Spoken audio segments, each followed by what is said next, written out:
When my son's wife thought I was just a broke, useless old man taking up space in her basement, I kept my mouth shut. I let her insult me. I let her treat me like a stray dog in my own son's home. But 20 months later, when she walked into a corporate boardroom to beg an anonymous billionaire for mercy, the look of pure, unadulterated horror on her face when she saw me sitting in the chief executive chair was absolutely priceless. If you are watching this, hit the like button and tell me where you are listening from in the comments. Because my story is going to show you exactly why you should never, ever underestimate the quiet old man in the corner. The porcelain plate shattered against the kitchen wall with a deafening crash, sending razor-sharp fragments flying just inches from my face. I did not flinch. I just stood there, in the heavy silence that followed, staring at the piece of premium Wagyu steak, sliding down the expensive custom wallpaper, leaving a thick trail of grease behind it. Stephanie, my daughter-in-law, was screaming at the top of her lungs. Her perfectly manicured fingers were curled into tight fists, and her face was flushed with pure, unfiltered rage. She stepped closer to me, her designer heels clicking sharply against the polished hardwood floor like warning shots. She pointed her finger right at my chest and told me that I was a filthy, freeloading parasite. She screamed that the piece of meat I had just put on my plate cost more than my entire monthly Social Security check. She demanded to know how I dared to open her refrigerator, breathe her air, and take something that belonged to her. I did not raise my voice. I did not argue back. I simply lowered my head, slowly bent down to the cold floor, and started picking up the broken pieces of porcelain one by one. As I reached out for a jagged shard, my eyes focused on my own hands. They are 75 years old. The skin is tough like old leather weathered by decades of the harsh Texas sun and covered in deep scars that tell the story of a lifetime of grueling labor. These are the same hands that spent 40 years hauling heavy steel rods, pouring endless tons of concrete, and building a massive construction supply empire from the absolute dirt up. I worked 70-hour weeks for decades, so my family would never have to know the bitter taste of poverty. Nobody in this house, not even my own son, knew the absolute truth about who I really was. They did not know that 12 short months ago I had quietly sold my life's work to a massive conglomerate for exactly $85 million. I took every single penny of that massive fortune, paid my taxes, and locked the rest safely inside an impenetrable anonymous blind trust named Ironclad Holdings. I made a promise to my late wife that I would protect our family wealth, but I needed to know if our son was strong enough to inherit it. I wanted to see who my family truly was when they thought the money was permanently gone. So I put on a faded, torn flannel shirt, parked my rusty 1998 truck in their pristine driveway, and told them I had lost everything in a terrible business investment. I handed over my pride to test their loyalty.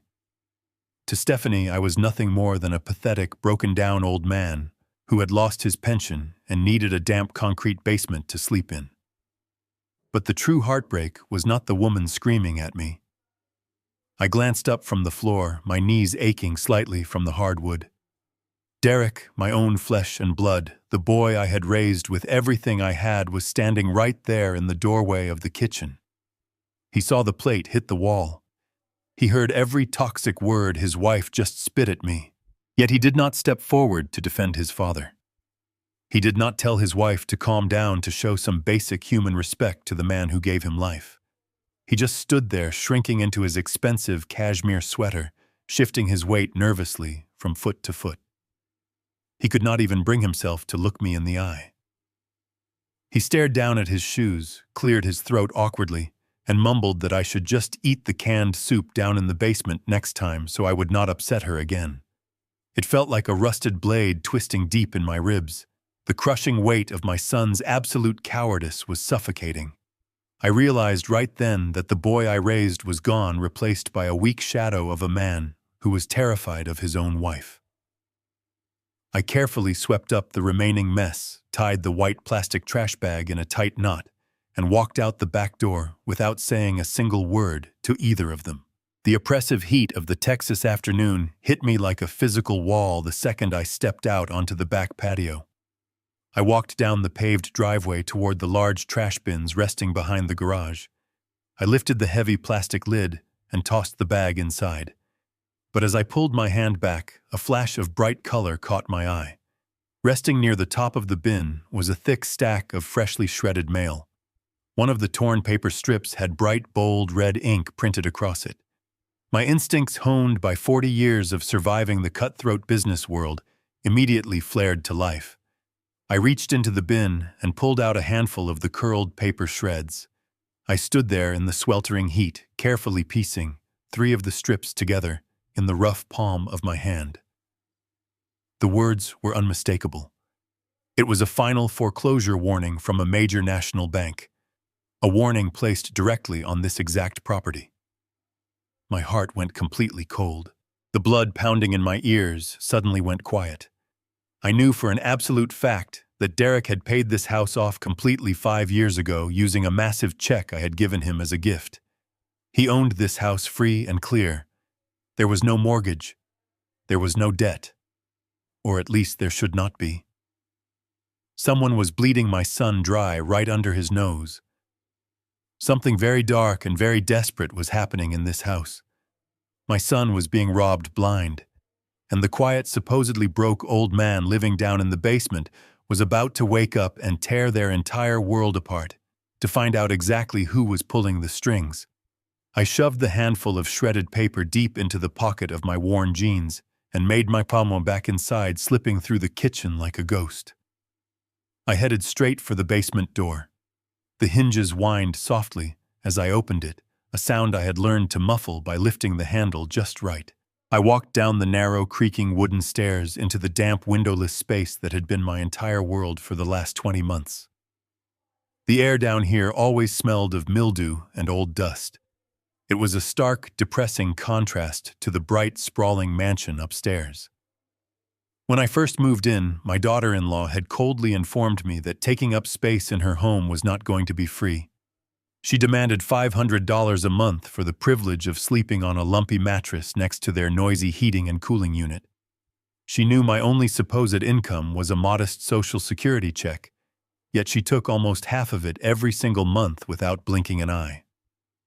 I paid her in cash, pretending it was a severe hardship, just to see how far her absolute greed would stretch. Every single dollar bill I handed her was a silent test, and she failed it eagerly every single time. I walked over to my makeshift desk, a rough piece of scrap plywood resting across 2 plastic storage bins, and carefully emptied my pocket.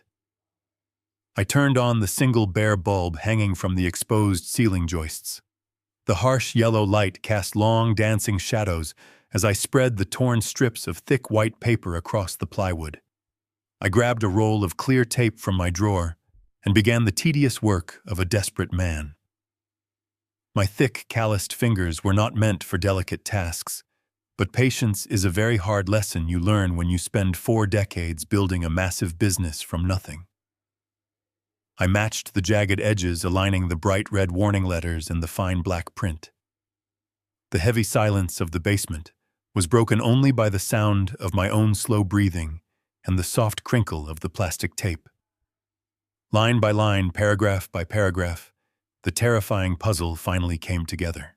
It took me nearly 3 hours of squinting under that dim light, but the entire document soon lay flat before me. I stared at the reconstructed page, my blood running colder with every single word I read. It was a formal notice of default from a major commercial bank in downtown Dallas, but the numbers made absolutely no logical sense. According to the document, a massive $2 million mortgage had been taken out against this property just 14 months ago. I traced the printed figures with my index finger, my jaw clenching so hard my teeth began to ache. 5 years ago, I personally handed my son a certified cashier's check for $1.5 million to buy this exact property outright. I went to the closing with him. I watched the deed transfer free and clear. There was zero debt on this house. Yet here was a legally binding bank document stating that not only was the house leveraged for $2 million, but the borrower had missed the last 4 consecutive monthly payments, The interest was piling up rapidly at a predatory commercial rate. This was a high-risk business loan, and the bank was threatening immediate foreclosure. Someone had quietly gutted the equity of my son's home, turning his safe haven into a ticking financial time bomb. And judging by the fact that these papers were shredded and hidden in the outside trash, Derek either knew about it and was too terrified to act, or he was being kept completely in the dark by someone he trusted. I barely slept that night. I lay awake on my miserable cot, listening to the heavy footsteps echoing on the hardwood floors above me, carefully calculating my next move. When morning finally broke, I knew exactly what I had to do. I waited until I heard the faint sound of the espresso machine in the kitchen upstairs, signaling that they were awake. I climbed the basement stairs, my joints stiff, but my mind sharper than it had been in years. I stepped into the main hallway just as Derek was walking out of the master bedroom, nervously adjusting the cuffs of his tailored suit. He froze completely when he saw me standing there, blocking his path. I did not step aside. I moved closer, backing him up against the expensive silk wallpaper. The hallway was narrow, and for the first time in a very long time, I let my true posture show. I did not hunch over like a beaten old man. I stood tall, bringing my face just inches from his. I pulled the taped-up bank notice from my shirt pocket and held it up right in front of his eyes. I kept my voice incredibly low, barely more than a whisper, but laced with a quiet, terrifying authority. I asked him how a house that I paid off 5 years ago suddenly had a $2 million commercial lien on it. I asked him why the bank was threatening to take the roof over our heads. Derek physically shrank backward against the wall. All the color drained from his face, leaving him looking like a terrified little boy caught in a terrible lie. His eyes darted wildly down the hall. A thick bead of sweat formed on his forehead and rolled down his temple. His breathing turned shallow and rapid. He opened his mouth, his lips trembling desperately, trying to form words. He stammered softly, telling me that it was incredibly complicated, that he could explain everything, that he just needed me to keep my voice down. He raised his hands defensively, completely ready to spill the entire ugly truth. He was right on the edge of a full confession. I could see the heavy guilt crushing his chest, ready to burst out into the open. I leaned in an inch closer, sternly demanding the absolute truth. But before the first honest word could leave my son's mouth, the sharp, rhythmic clicking of designer heels echoed from the kitchen tile. The heavy tension in the hallway snapped instantly. Derek flinched violently, his jaw clamping shut, as if a heavy padlock had just been thrown on his voice. I slowly turned my head to look down the corridor. Standing at the end of the hallway holding a steaming cup of coffee was Stephanie. She was wearing a pristine white silk robe, her blonde hair perfectly styled, looking like the absolute picture of domestic innocence. But her eyes were completely cold, calculating, and dangerously dead. She tilted her head slightly, her gaze flicking from the crumpled paper in my hand to her husband's terrified face, and then finally resting directly on me. A slow, sickeningly sweet smile spread across her face, curving her bright red lips into a venomous shape that made my stomach churn. Stephanie glided down the hallway, her silk robe rustling against the hardwood floor. She did not look like a woman whose husband was caught hiding a $2 million secret. She looked entirely in her element, perfectly calm and dangerous. She stepped right between Derek and me, gently placing a manicured hand on his chest and pushing him back. Derek immediately let out a long breath and melted into the wall, surrendering whatever shred of manhood he had left. Stephanie looked down at the bank notice tightly gripped in my hand. She did not snatch it. She did not yell. Instead, she let out a soft, patronizing laugh that echoed off the high ceilings. She looked at me with eyes full of fake pity, the kind of look you might give a confused child who wandered into a room full of adults. She delicately tapped the paper with her finger. "Oh, Rick," she sighed, her voice dripping with artificial sweetness. "You really should not go digging through the trash. It is dirty work, and clearly it is making you unnecessarily anxious. This paper is nothing for you to worry your tired head about."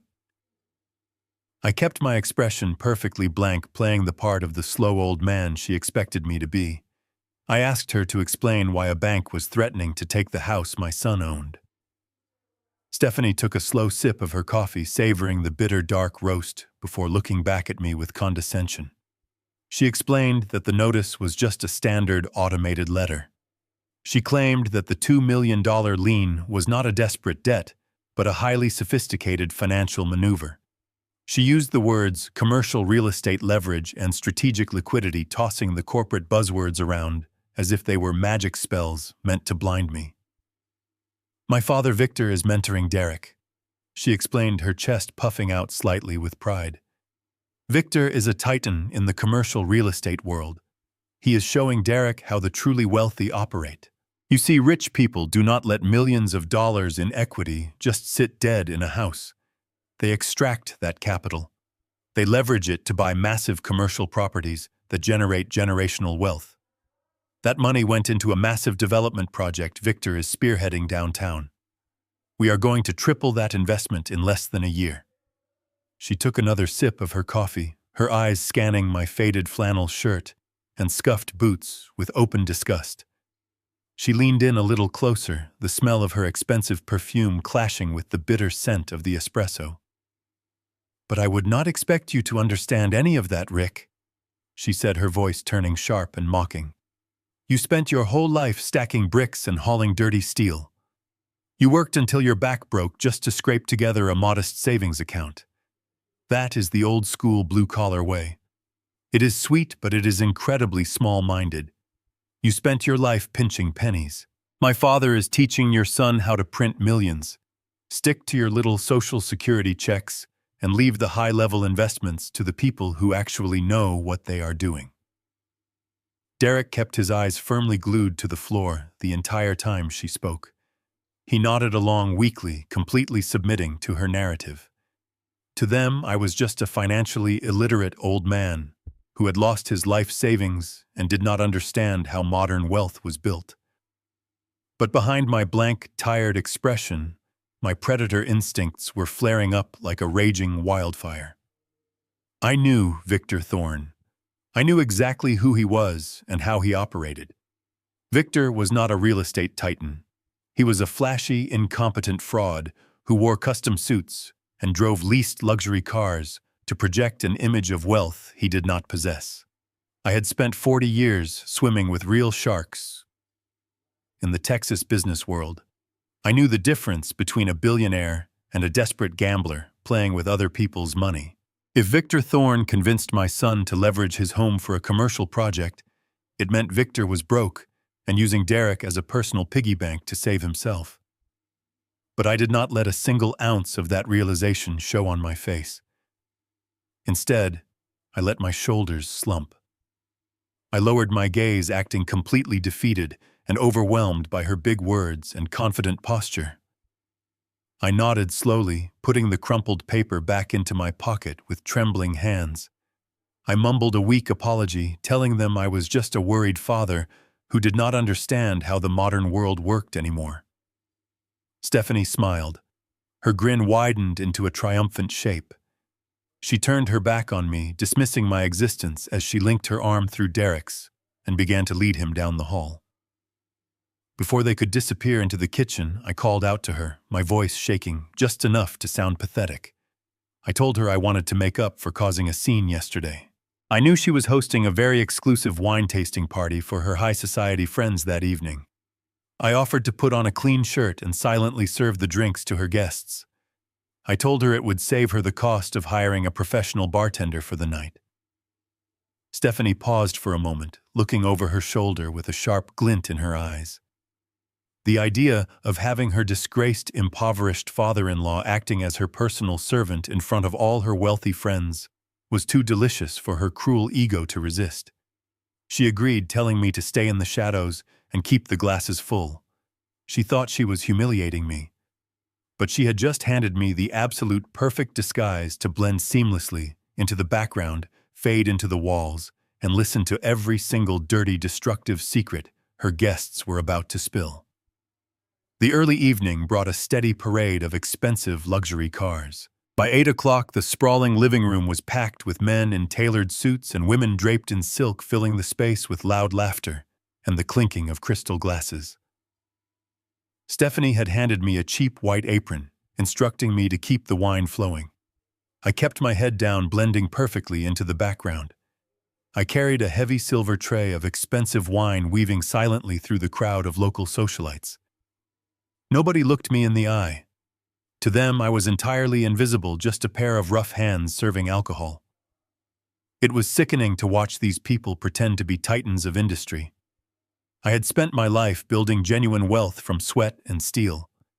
These people built empires on credit cards and leased cars. They were playing dress-up, and my son was footing the bill.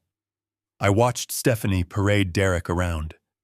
He looked exhausted, nursing his drink with a hollow smile, completely unaware that the ground beneath his feet was already crumbling into dust. I continued my silent rounds, pouring wine. Every time I passed Stephanie, she gave me a sharp look, reminding me of my place. I absorbed the humiliation without a flinch. The more pathetic I appeared, the less guarded she became. When the bottles on my tray ran dry, I slipped out of the noisy living room, heading to the kitchen to restock. The kitchen was empty. I set the heavy tray down and walked toward the large walk-in pantry to grab another case. The pantry door was slightly ajar, casting a thin sliver of light across the hallway. As I reached out to push the door open, a hushed voice stopped me dead in my tracks. It was Stephanie. She was standing perfectly still in the narrow space between the tall wooden shelves, holding her sleek smartphone tightly against her ear. The party was loud enough to mask my footsteps, but back here in the quiet hallway, I could hear every single word she was saying with absolute clarity. I held my breath, pressing my back flat against the cool wall just outside the pantry door. I closed my eyes and let my predator instincts take over, completely absorbing every poisonous syllable that dripped from her mouth. She was speaking to her father, Victor Thorne. The tone of her voice had completely changed. The sweet, cultured accent she used for her guests was gone, replaced by a cold, calculating hiss. She sounded frantic, but incredibly vicious. She told Victor that the bank notice had arrived that morning and that things were moving much faster than they had anticipated. She paced nervously in the small space, her heels clicking softly against the floor tiles. Then she delivered the killing blow. She told him to drain another $100,000 from Derek's business credit lines immediately. She said he needed to do it tonight, before the banks flagged the accounts. She laughed, a dry, cruel sound that made the hair on the back of my neck stand up, and told her father that Derek was too stupid and too terrified to check the balances anyway. But she was not finished. She lowered her voice even further, her words laced with pure venom. She told Victor that she could not stand looking at me for another second. She said I was a disgusting, useless parasite stinking up her basement.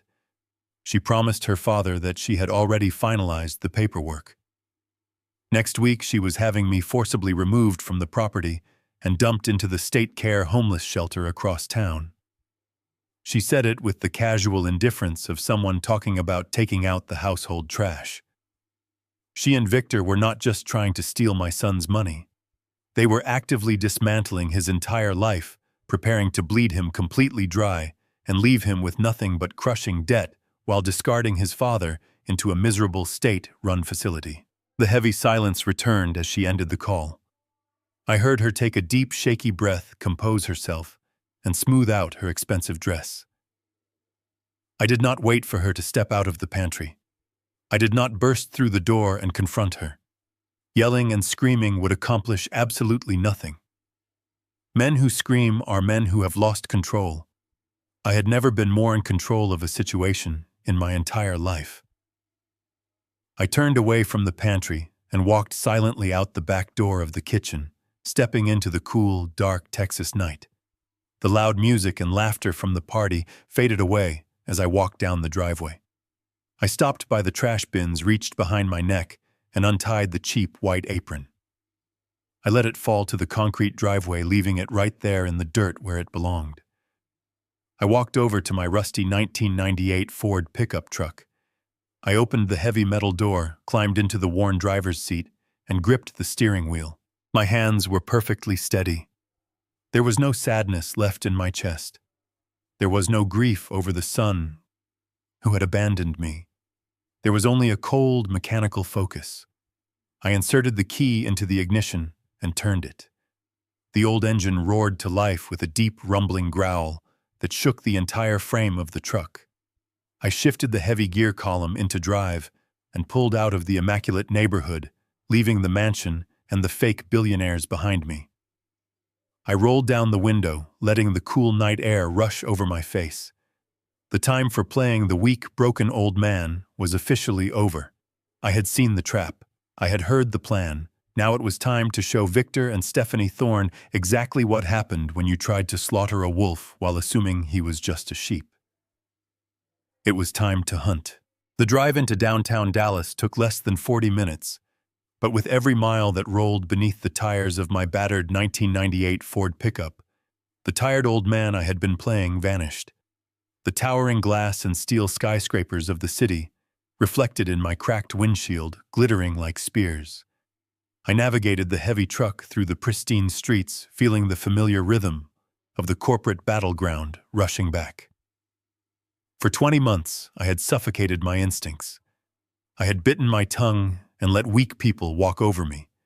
I had buried the wolf inside me to see if my son could stand on his own 2 feet. He could not. But the wolf was awake now, and he was starving. I pulled my rusted truck right up to the front entrance of the tallest high-rise in the financial district. I ignored the signs for underground parking, leaving my vehicle directly in the red valet zone, and tossed the keys onto the empty podium. I walked through the towering glass doors, my boots thudding loudly against the white marble floor.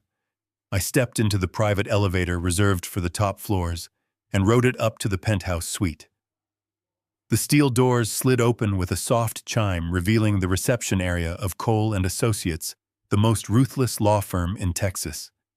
The vast room was lined with dark mahogany paneling and sweeping floor-to-ceiling windows that overlooked the glittering city. Behind a massive marble desk sat 2 young receptionists dressed in sharp designer suits.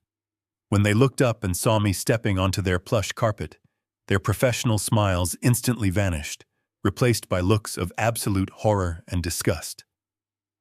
I was still wearing my faded grease-stained flannel shirt and my worn-out denim jeans.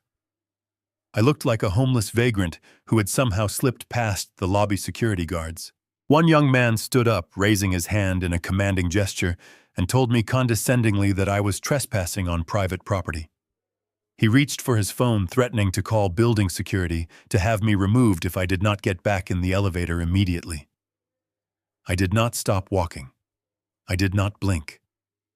I strode straight past his marble desk, my boots leaving faint trails of dust on the pristine carpet. The other receptionist frantically dialed the security desk, her voice trembling with manufactured panic, as she described a deranged intruder invading their elite space.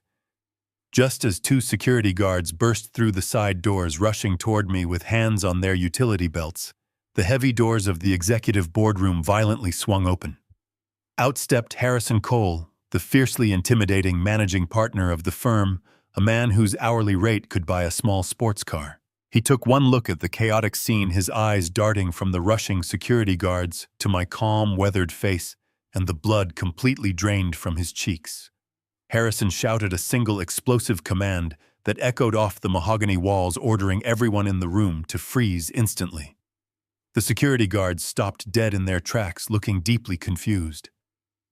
The receptionists stared in utter disbelief as Harrison practically sprinted across the lobby toward me. He did not yell at me. He did not ask for my name. Instead, he stopped a few feet away, quickly, buttoned his custom-tailored suit jacket, and bowed his head in a gesture of profound, unmistakable respect.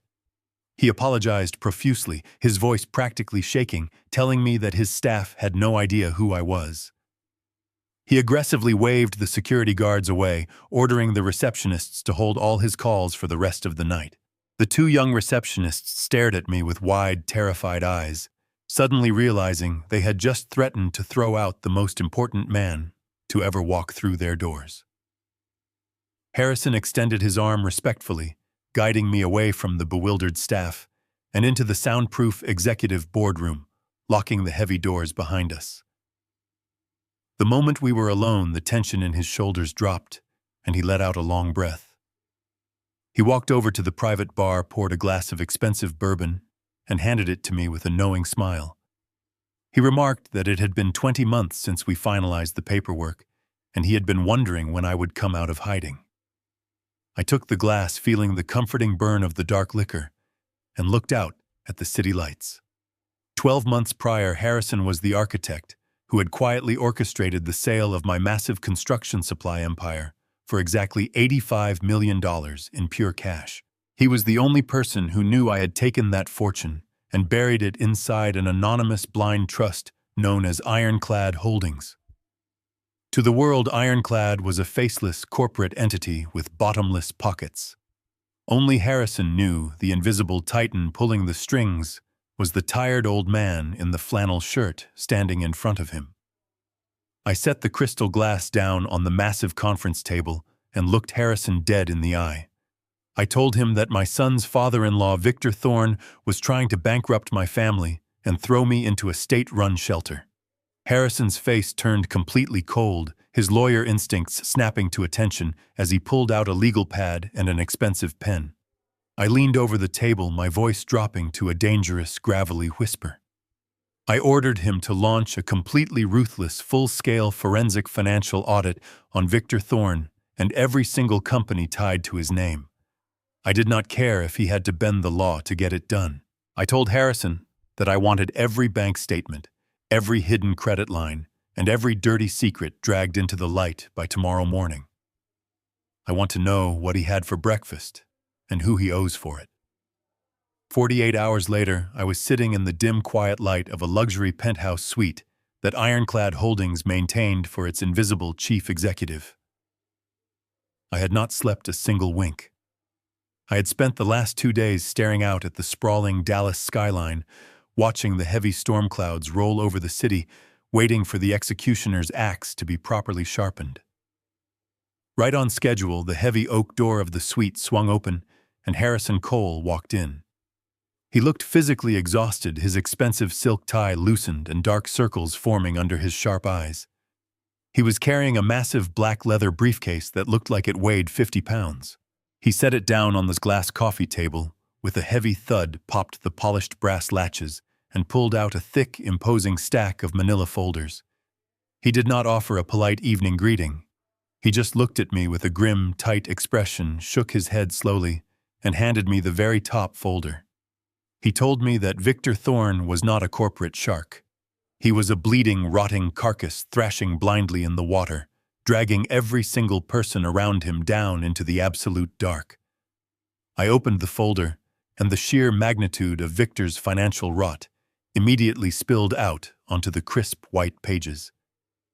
Harrison had done exactly what I asked. He had legally and ruthlessly gutted Victor's entire life, pulling up private bank records, hidden shell companies, and desperate loan applications from shadow lenders. The diseased core of his entire operation was a massive, completely dead commercial real estate project called Oakwood Plaza. Victor had arrogantly convinced several high-interest lenders to fund the construction of a sprawling strip mall on the desolate outskirts of the city. But the soil was environmentally toxic, the city permits were permanently denied, and the construction had been completely halted for over a year. Victor was burning through millions of dollars in predatory interest every quarter just to keep the aggressive lenders from legally seizing his personal assets. He was drowning in an endless ocean of debt, and his supposed real estate empire was nothing more than a fragile house of cards ready to violently collapse in a stiff breeze. The $2 million mortgage taken out on my son's house was just a desperate, pathetic bandage used to pay a single month of interest on the Oakwood Plaza disaster. But that was just the very beginning. I turned the page, and my breath caught sharply in my throat. This was the true nightmare. This was the overlap conflict, the absolute depth of the betrayal that went far beyond a stolen house. Harrison silently pointed to a series of heavily notarized corporate transfer documents. He carefully explained that Victor and Stephanie had not just taken out a fraudulent mortgage. They had systematically and criminally infiltrated my son's professional life. Derek owned a moderately successful software development firm, a company he had built from the ground up right out of college. According to the official documents laying in front of me, Derek had supposedly signed over exactly 40% of his company's total voting shares to a mysterious limited liability corporation based in Delaware. Harrison had ruthlessly pierced the corporate veil of that shell company in less than a single day. The sole managing owner of that anonymous shell corporation was Victor Thorne. I stared intensely at the signatures heavily stamped on the transfer documents. The dark ink was bold, spelling out my son's full name. But I knew Derek's handwriting perfectly. I had patiently watched him practice his signature at our kitchen table when he was just a little boy learning to write. The signature on these legally binding documents was a flawless, highly practiced forgery. Stephanie had meticulously copied her own husband's handwriting, stamped it with a corrupt local notary's seal, and handed nearly half of his entire life's work directly over to her desperate father. They were quietly preparing to sell off his software company, piece by valuable piece, to satisfy the ruthless creditors aggressively circling the Oakwood Plaza failure.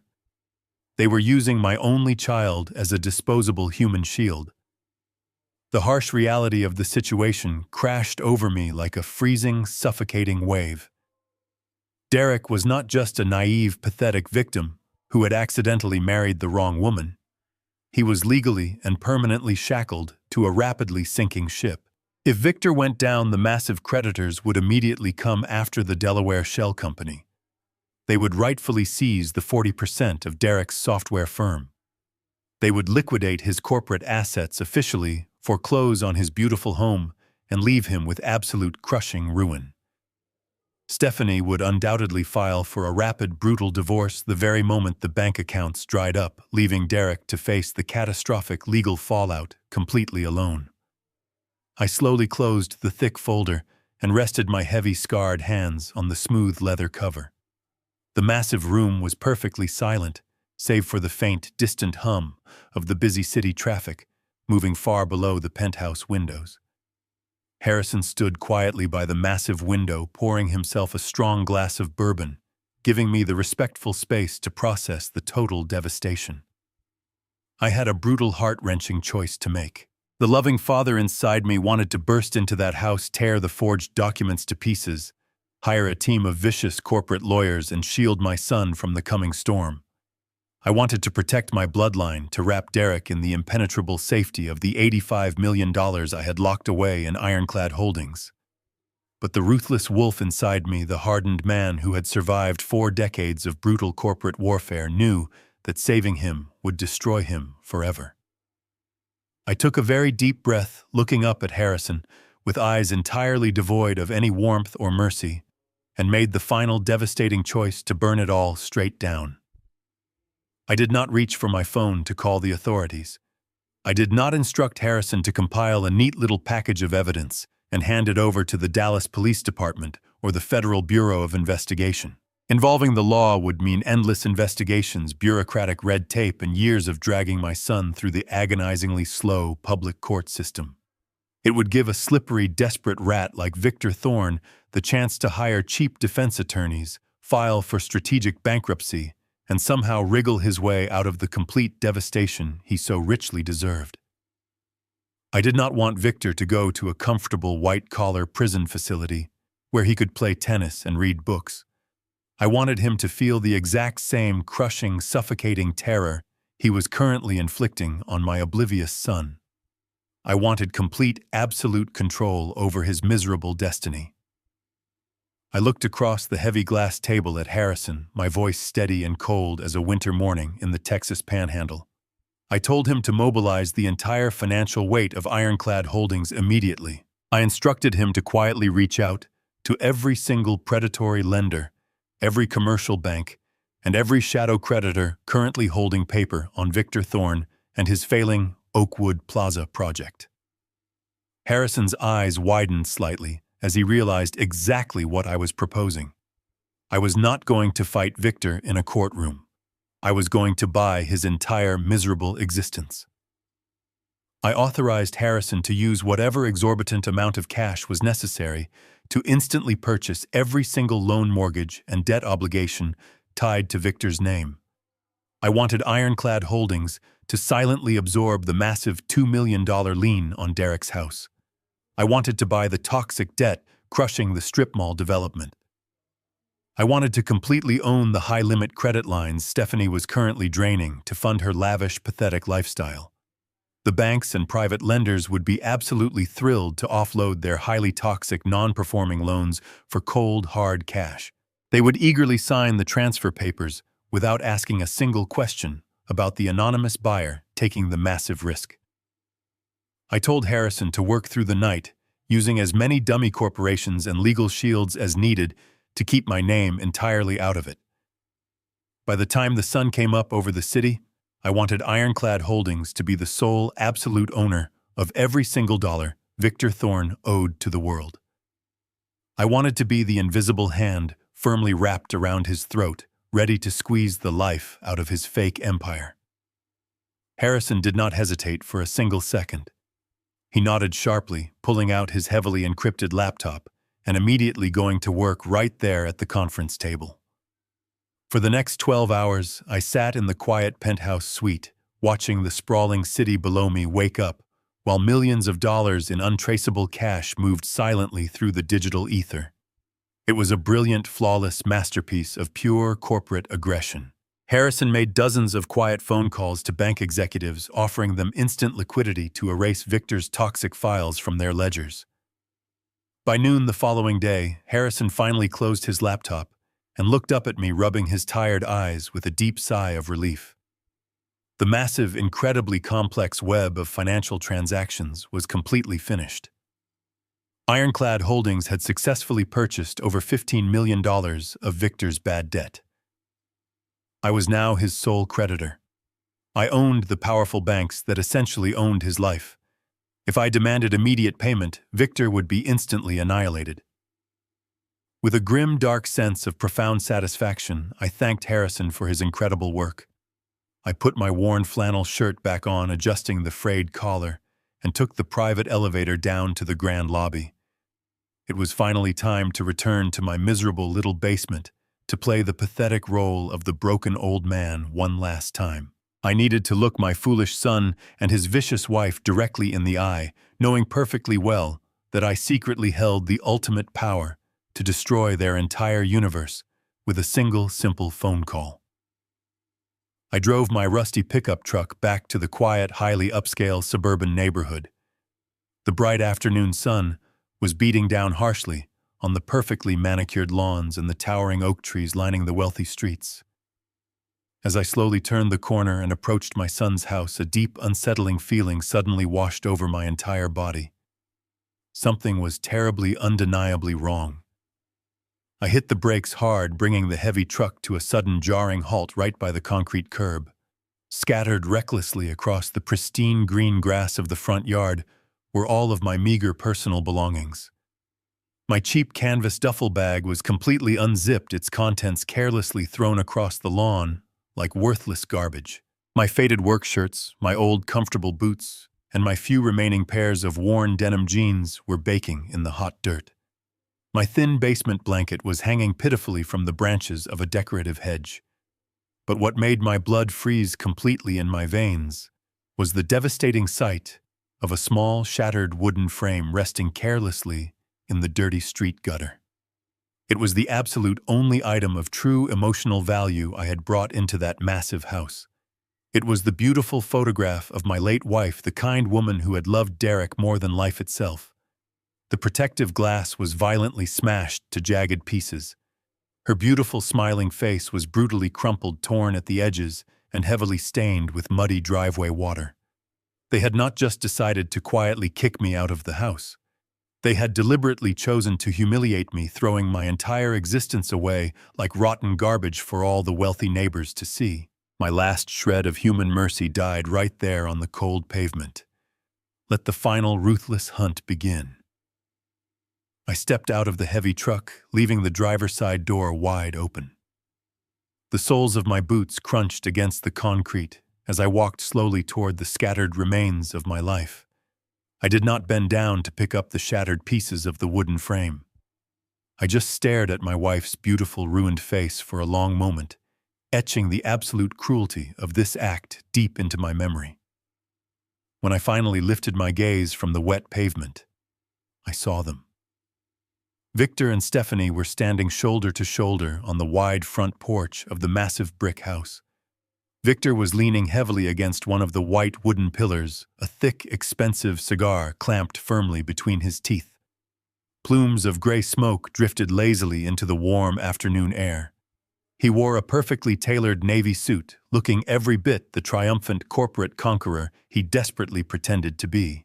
Stephanie stood right beside him, her arms tightly crossed over her chest, wearing a smug, victorious smile that completely twisted her pretty face into something deeply ugly. They looked down at me as if I were a diseased animal. I walked up the stone pathway, stopping just at the bottom of the porch steps. Victor did not say a word at first. He simply reached into the inner pocket of his suit jacket, pulled out a thickly folded legal document, and tossed it carelessly down the stairs. The heavy paper landed right at the tips of my dusty boots. I looked down at it, but I did not reach for it. Victor took a long, arrogant drag from his cigar and blew the smoke down toward my face. He told me that my bags were already packed and the garbage was already taken out. He said I had overstayed my welcome and it was time for me to move on. I kept my face perfectly blank, asking him what the paper on the ground was supposed to be. Stephanie stepped forward, her voice dripping with artificial sweetness. She explained that it was a legally binding medical power of attorney, already signed and fully notarized. She told me that since I was clearly losing my mind and becoming a danger to myself, Derek had graciously given her father complete legal control over my medical and financial decisions. They were going to have me declared mentally unfit. Victor smiled a greasy, sickening smile, adding that the state-run facility would come to collect me in the morning, and he would be taking over my monthly Social Security and pension checks to cover the administrative costs of dealing with my existence. They were not just throwing me out onto the street. They were officially stripping away my basic human rights, attempting to legally enslave me just to squeeze out the few pathetic pennies they believed I had left to my name. It was an act of pure, unadulterated evil. They thought they had entirely broken me. I did not yell. I did not beg them for mercy. Instead, I slowly lifted my eyes from their smug faces and looked past them, staring directly at the large bay window on the second floor of the house. Standing slightly behind the sheer white curtains was my son. Derek was watching the entire scene unfold. I could see the wet tears streaming down his pale cheeks. I could see the heavy trembling of his shoulders as he watched his own flesh and blood being thrown into the gutter by the woman he married. But he did absolutely nothing. He did not run down the stairs. He did not push the front door open. He did not raise his voice to defend the man who had given up 40 years of his life to build a kingdom for him. He just stood there crying weak, useless tears behind a pane of expensive glass, completely surrendering his soul to his own cowardice. In that exact fraction of a second, the very last fragile thread of my paternal mercy violently snapped. The warm, beating heart of a loving father completely stopped in my chest. I felt absolutely nothing for the weeping boy in the window. Derek was no longer my son. He was just a tragic mistake that I needed to officially correct. I broke eye contact with the window and looked back down at the scattered clothes on the lawn. Without saying a single word to the two vultures standing on the porch, I slowly bent down and picked up my canvas bag. I carefully gathered my worn-out shirts, my faded denim jeans, and my heavy work boots. I shook the dirt off the cheap fabric and stuffed everything into the heavy bag. I walked over to the street gutter, gently picked up the ruined photograph of my late wife and placed it safely in the front pocket of my jacket. I carried the bag over to my rusted pickup truck and tossed it onto the empty passenger seat. I walked back around to the driver's side door, my movements completely slow, methodical, and profoundly calm. Victor laughed a loud, booming laugh, clearly enjoying what he foolishly thought was my complete and utter defeat. He yelled out, telling me to enjoy the homeless shelter, because I was never coming back. I paused with my hand resting on the doorframe. I turned slowly around, looking straight past Stephanie and locking eyes directly with Victor Thorne. I let a cold, dead smile finally touch the corners of my mouth. The silence between us was extremely heavy. My voice cut through the warm Texas air like a freshly sharpened razor blade. I asked him very clearly and loudly enough for both of them to hear how the massive commercial loans on the Oakwood Plaza project were holding up. Victor froze instantly. All the color drained from his face in a single second. The thick cigar dropped straight from his open mouth, hitting the wooden porch. For a long, agonizing moment, the only sound was the dry Texas wind rustling the leaves of the oak trees. Victor stared at me, his eyes wide and panicked frantically, trying to calculate how a broke, senile old man could possibly know the highly guarded name of his failing commercial project. But a man like Victor Thorne survives on pure delusion and fragile ego. I watched him physically swallow his fear. He forced a sudden, obnoxious laugh that sounded completely hollow. He puffed out his chest, stepping forward to the very edge of the porch and sneered down at me. He told me I was a pathetic old fool who spent too much time reading garbage gossip columns. He yelled down the driveway, claiming that the Oakwood Plaza project was a massive gold mine. He boasted that in exactly 8 months, the massive development would be fully completed. The city would be practically begging to lease his spaces, and he would personally own half the state of Texas.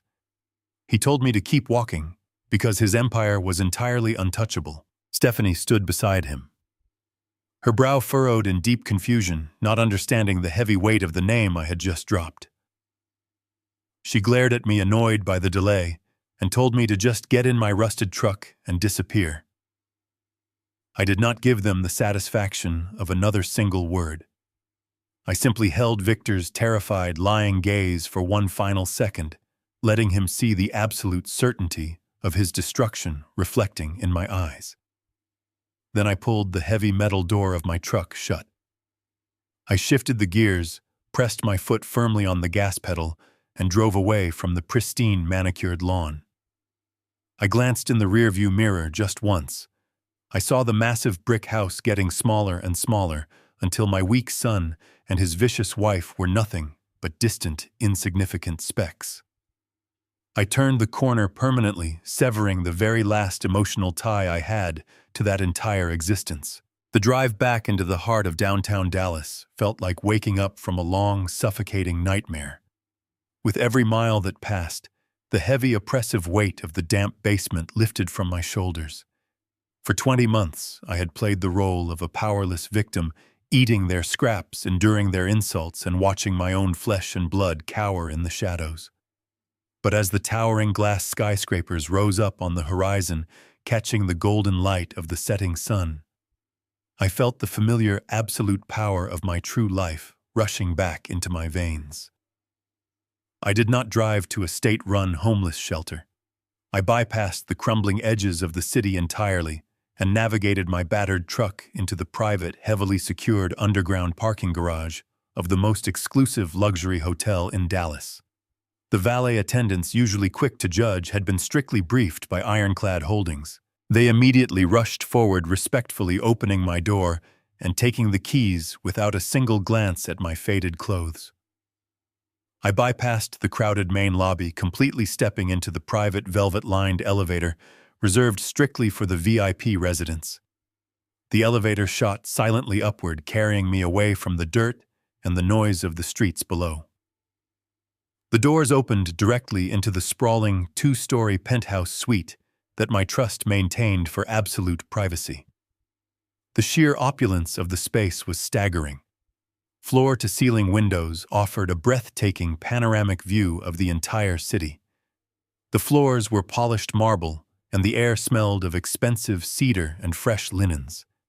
It was a universe away from the concrete floor and the noisy heating unit I had been sleeping next to just that morning. I walked into the massive master bathroom, stripped off the cheap, dirt-stained flannel shirt, and threw it directly into the trash can. I stepped into the hot, steaming shower, letting the high-pressure water wash away the physical and emotional filth of the last 20 months. I scrubbed my calloused hands until they were completely clean. When I finally stepped out and wrapped myself in a thick, luxurious towel, the exhausted, broken old man was completely gone. In his place stood the ruthless architect of ironclad holdings. I walked over to the heavy mahogany wet bar, poured myself a generous glass of 20-year-old scotch, and walked over to the massive glass window. The city lights were just beginning to turn on, glittering like thousands of tiny diamonds scattered across the dark landscape. I pulled my secure cell phone from my bag and dialed Harrison Cole's private number. He answered on the very first ring.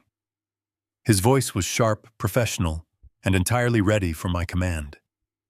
I took a slow sip of the burning scotch, feeling its warmth spread through my chest. I told Harrison that I had officially vacated the premises and the trap was completely set. I instructed him to initiate the absolute strangulation of Victor Thorne's finances. I did not want Victor destroyed overnight. A quick death was far too merciful for a man who threw his own family into the street. I wanted him to suffer a slow, agonizing, drawn-out panic. I ordered Harrison to begin silently freezing the secondary credit lines, stalling the city construction permits, and tightening the invisible noose around the Oakwood Plaza debt, inch by painful inch. My final instruction to my lawyer was simple, cold, and entirely devoid of mercy. I looked out over the glittering city and spoke softly into the receiver. "Start the clock, Harrison. Let them bleed." I ended the call and tossed the phone onto the leather sofa. I stood alone in the quiet luxury of the penthouse, watching the city below me. The trap had been sprung. The predator was finally in position. As the sun completely disappeared below the Texas horizon, the long, grueling 8-month period of silent psychological warfare officially began. I was going to let Victor build his fake empire a little higher, just so the devastating fall would absolutely shatter him. The first few months of my self-imposed exile passed in a quiet, calculated blur. From the high windows of my downtown penthouse, I watched the seasons slowly change across the Dallas skyline, entirely removed from the pathetic domestic drama unfolding in my son's house. I did not call Derek. I did not answer the single brief voicemail he left me 3 weeks after my departure. A weak, stuttering message where he half-heartedly asked if I was surviving at the shelter. Instead, I dedicated every waking hour to the meticulous dismantling of Victor Thorne. Every Friday afternoon, like clockwork, Harrison Cole would walk into my suite carrying a fresh, detailed report. These were not just financial statements. They were the vital signs of a dying man. And I watched Victor's pulse weaken week by week. Ironclad holdings moved like a massive, invisible leviathan beneath the surface of the city's financial waters. We did not strike with a single fatal blow. We executed a slow, agonizing suffocation. I instructed Harrison to begin systematically tightening the heavy chains of debt we had quietly purchased. It started with the secondary credit lines. Victor had been relying on a web of shadow lenders to keep his daily operations afloat. One by one, those accounts were suddenly frozen, flagged for immediate review by their new anonymous corporate owner. Then came the construction permits for the Oakwood Plaza project. Victor had bribed and bullied his way through the local zoning boards for years, but he had never faced an opponent with bottomless pockets and ruthless legal precision. Harrison dispatched teams of environmental lawyers and independent surveyors to anonymously petition the City Planning Council. Suddenly, Victor's work sites were flooded with inspectors. Permits for electrical routing and structural pouring were inexplicably delayed or revoked entirely. The massive cranes at his construction sites ground to a devastating halt.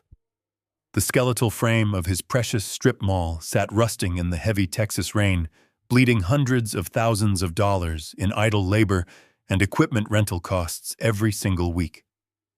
Victor was legally paralyzed, completely unable to move a single pile of dirt without the explicit permission of the massive corporate entity that now held his entire life hostage. He tried to refinance, desperately shopping his toxic portfolio to other banks, but Harrison had already poisoned the well. Ironclad Holdings had quietly issued discreet industry warnings about Victor's severe insolvency. He was blacklisted, completely cut off from the financial lifeblood he needed to survive.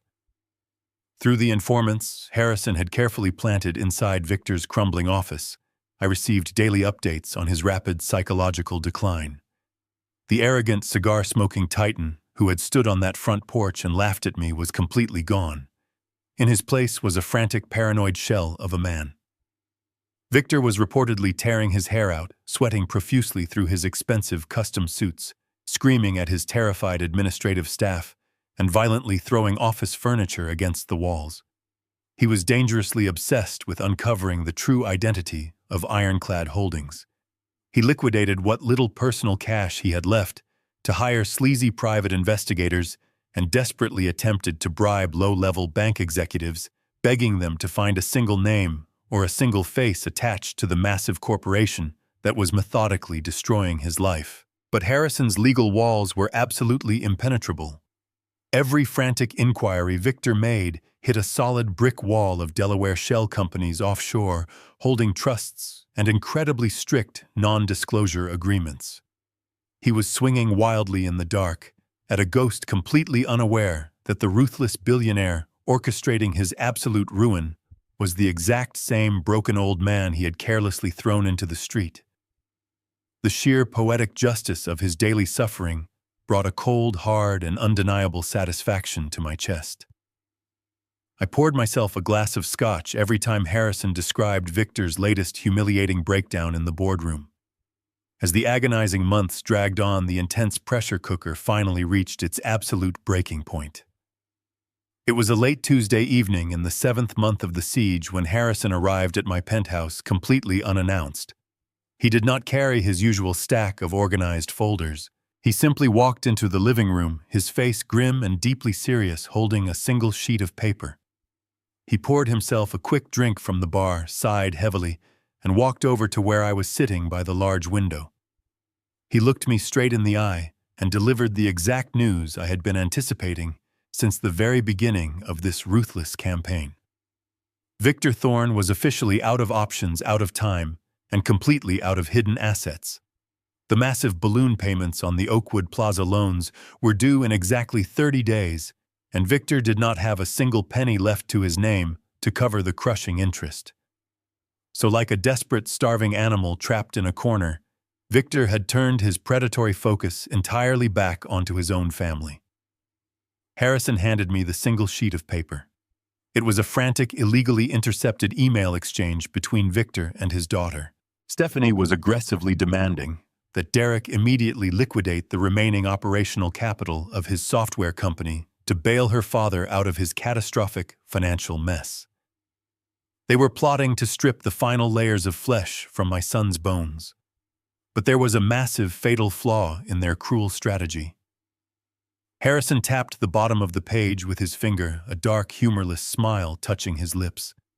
He told me that they had pushed too hard and too fast. They had bled the boy completely dry. Derek's personal and business accounts were entirely empty. The well was officially dry, and the true panic was about to set in. I stood up slowly from my leather chair and looked out over the dark city. The trap had firmly snapped shut.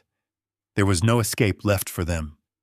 The absolute destruction was finally ready to begin. With Derek's accounts completely drained and Victor backed into a suffocating corner, a new highly disturbing question began to gnaw at the back of my mind. I knew Stephanie.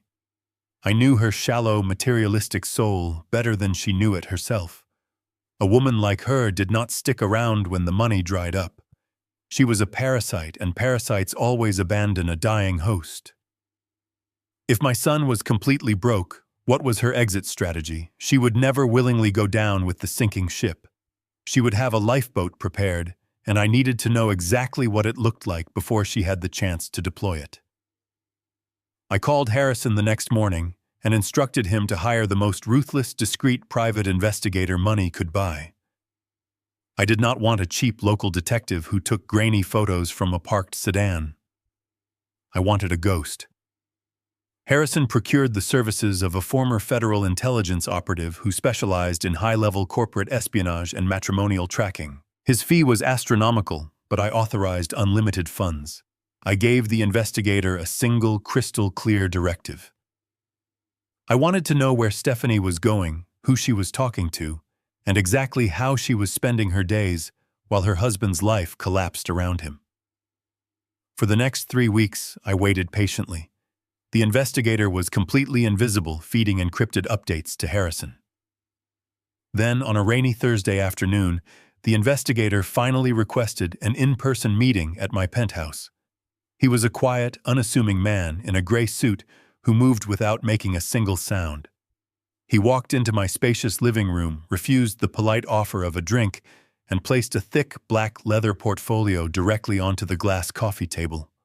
He unzipped the portfolio and began spreading a series of high-resolution photographs across the smooth surface.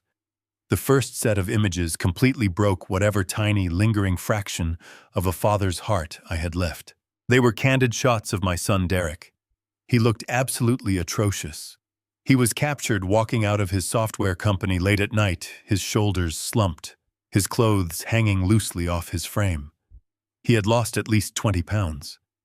His face was pale, his eyes were sunken into dark, hollow circles, and his hair was unkempt. The investigator explained that Derek was working 80-hour weeks, desperately trying to write new code and pitch minor clients to generate enough cash to keep the lights on. He was skipping meals, sleeping on his office couch, and slowly working himself into an early grave to satisfy the crushing demands of his wife and her father. He was drowning, completely unaware that the heavy anchor dragging him to the bottom was tied around his neck by the woman sleeping in his bed. I forced myself to look away from my broken son and focused on the next sequence of photographs. The stark contrast was incredibly sickening. While Derek was wasting away in a dark office, Stephanie was living a life of absolute luxury. The investigator had captured her spending her afternoons at high-end hotels, exclusive day spas, and elite country clubs. She was wearing brand-new designer dresses, carrying expensive leather handbags, and drinking imported champagne by pristine swimming pools. I stared at the images, my jaw clenching tightly. I asked the investigator how she was funding this lifestyle, if Ironclad Holdings had successfully frozen all of Victor's and Derek's credit lines.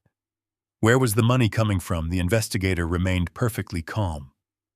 He reached into the dark portfolio and pulled out a separate, heavily sealed manila envelope. He placed it right in the center of the glass table, resting his hand flat on top of it.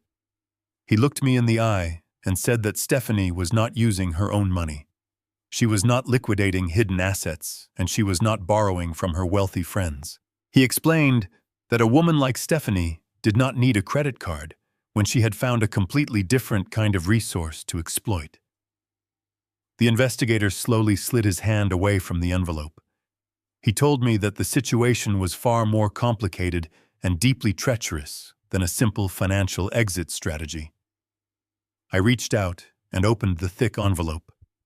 I pulled out a stack of pristine, glossy photographs that had been taken over the course of the last 2 weeks. The very first image hit me like a physical punch to the chest. It was not a picture of Stephanie shopping. It was a picture of Stephanie entering the private underground parking garage of a luxury condominium complex on the other side of the city. But she was not alone.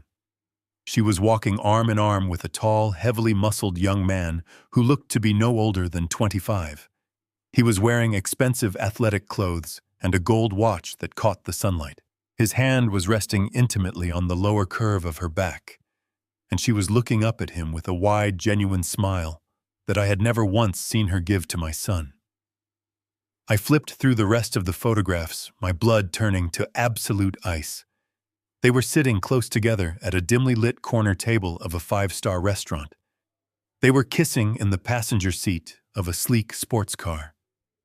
They were walking into the private lobby of a boutique hotel, carrying overnight bags. The investigator's quiet voice broke the heavy silence of the room.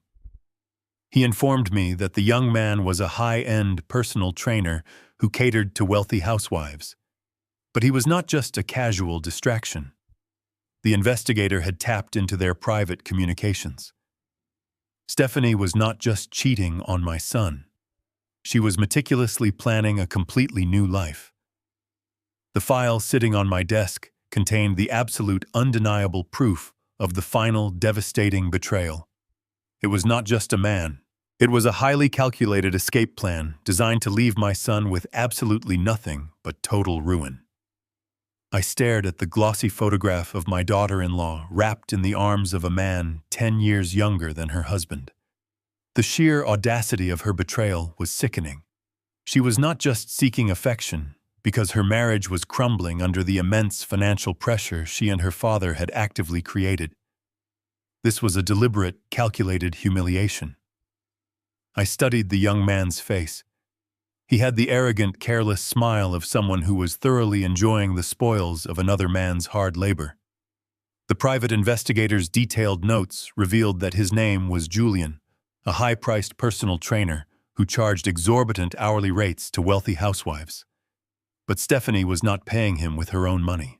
Every lavish dinner, every weekend, getaway to luxury boutique hotels, and every expensive gift she showered upon him was being funded directly by the rapidly dwindling credit lines of my son's software company. Derek was sleeping on a worn office couch, starving himself to keep his business alive while his wife was drinking imported champagne in the passenger seat of her lover's sports car. The physical infidelity was absolutely disgusting, but in the ruthless world of corporate survival, physical betrayal is just a symptom of a much deeper rot. I knew there had to be more. A woman like Stephanie did not just cheat for the thrill of it. She was securing a completely new host before the current one officially died. I moved the photographs aside and reached deeper into the heavy manila envelope. The investigator had included a thick stack of printed digital communications and deeply encrypted financial records. I began to read through the intercepted emails and text messages, my eyes scanning the harsh, undeniable truth of their endgame. This was not a simple affair. This was a meticulously orchestrated criminal conspiracy. Stephanie and her father, Victor, were not just trying to squeeze a few extra $1,000s out of Derek's failing company to cover their immediate debts. They were actively preparing to completely gut the entire corporate entity from the inside out. The documents showed a complex web of recent wire transfers. Every single time Derek managed to close a minor software contract, Victor used his forged 40% ownership stake to immediately siphon those fresh funds into a series of highly shielded offshore bank accounts located in the Cayman Islands. They were literally stealing the food right out of my son's mouth, the very second he earned it. But the most horrifying part of the file was the deeply buried legal paperwork. Victor and Stephanie had quietly structured the remaining corporate debt to fall entirely on Derek's personal Social Security number. When the massive commercial loans inevitably defaulted, Victor would claim bankruptcy through his empty shell corporations, while my son would face the total catastrophic destruction of his personal life, his credit, and his absolute freedom. My hands felt completely cold as I turned to the final page of the investigator's exhaustive report. Attached to a brief summary note were the printed confirmations for 2 incredibly expensive first-class airline tickets. They were one-way flights departing from Dallas-Fort Worth International Airport, scheduled for the second week of next month. The final destination was Dubai. The passenger names printed clearly in bold black ink were Stephanie and her young lover, Julian. There was no ticket for Victor. The arrogant fool actually believed he could stay in Texas, declare bankruptcy, and somehow rebuild his fake real estate empire from the ashes of my son's destroyed life. He had absolutely no idea that his own daughter was planning to take the offshore money and completely abandon him to face the angry creditors all by himself. Stephanie was a venomous snake, and she was preparing to bite the very hand that had taught her how to strike. She had used her father to legally trap my son, and now she was using my son's remaining lifeblood to fund a permanent, luxurious escape halfway across the world.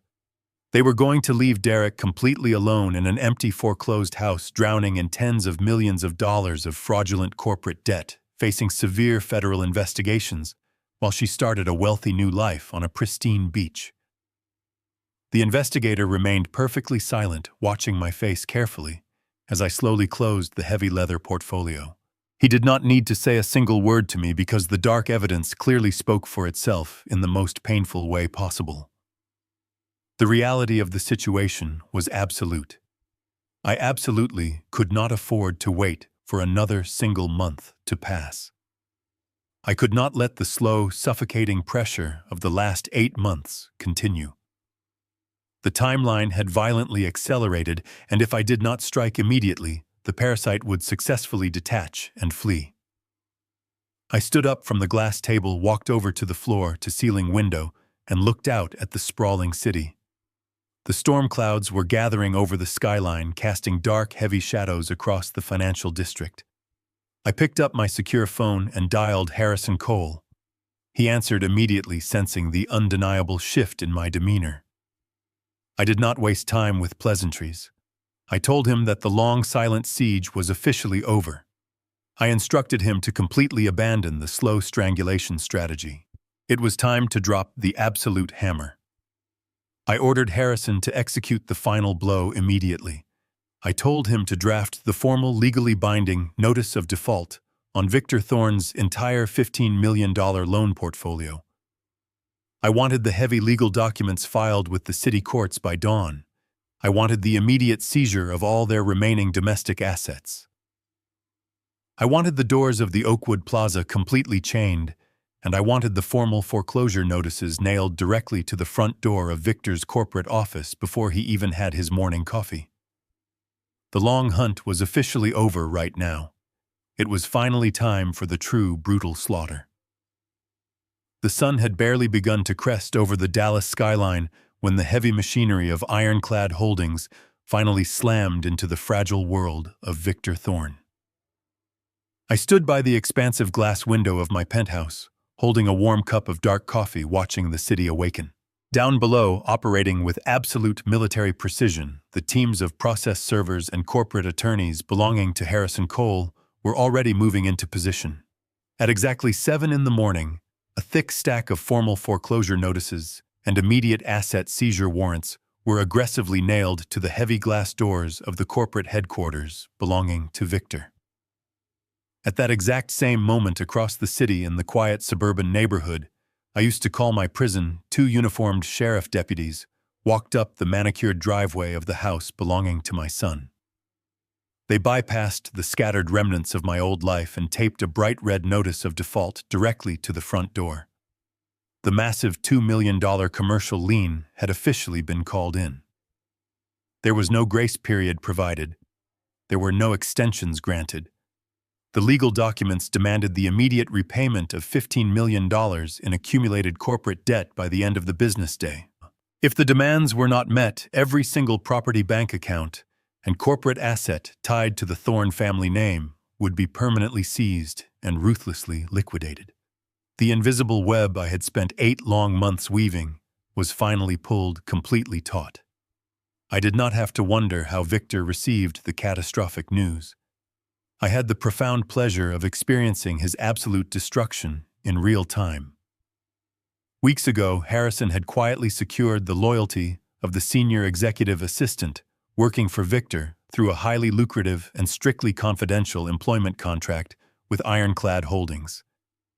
She had discreetly placed a small, highly sensitive audio transmitter directly beneath the heavy oak desk in the private office of Victor.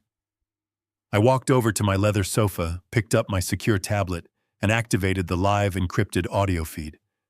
For the first hour, the feed was perfectly quiet. Then I heard the heavy office door swing open, followed by the frantic, rapid clicking of expensive leather shoes. Victor had arrived. I heard the sharp rustle of thick paper as he tore the foreclosure notices from the front door and threw them onto his desk. The profound silence that followed lasted for nearly 2 full minutes as he read through the devastating legal jargon. He was absorbing the terrifying reality that his entire empire was completely gone. Suddenly, a low, guttural sound erupted from the speaker. It started as a heavy gasp for air and quickly escalated into a wild, feral scream of pure panic. The sound of his absolute terror sent a deeply satisfying shiver down my spine. I leaned back into the soft leather cushions, closed my eyes, and listened to the glorious symphony of a corrupt man finally paying the ultimate price for his endless greed. The audio feed erupted into complete and total chaos. I heard the violent crash of heavy objects hitting the floor as Victor began blindly destroying his own office. He hurled his expensive computer monitor across the room, shattering the screen against the wall.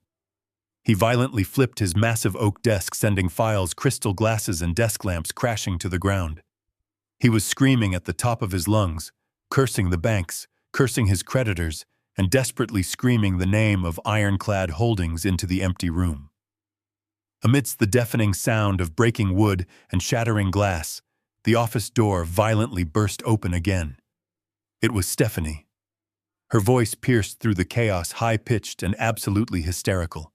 She was sobbing uncontrollably, gasping for breath, as she demanded to know why her premium credit cards had just been universally declined at the airport booking terminal. She had tried to finalize the payment for her first-class tickets to Dubai, only to discover that every single account tied to her name, the name of her father, and the business of her husband had been completely frozen by federal mandate. Victor roared back at her, his voice cracking with pure desperation, explaining that they were completely ruined.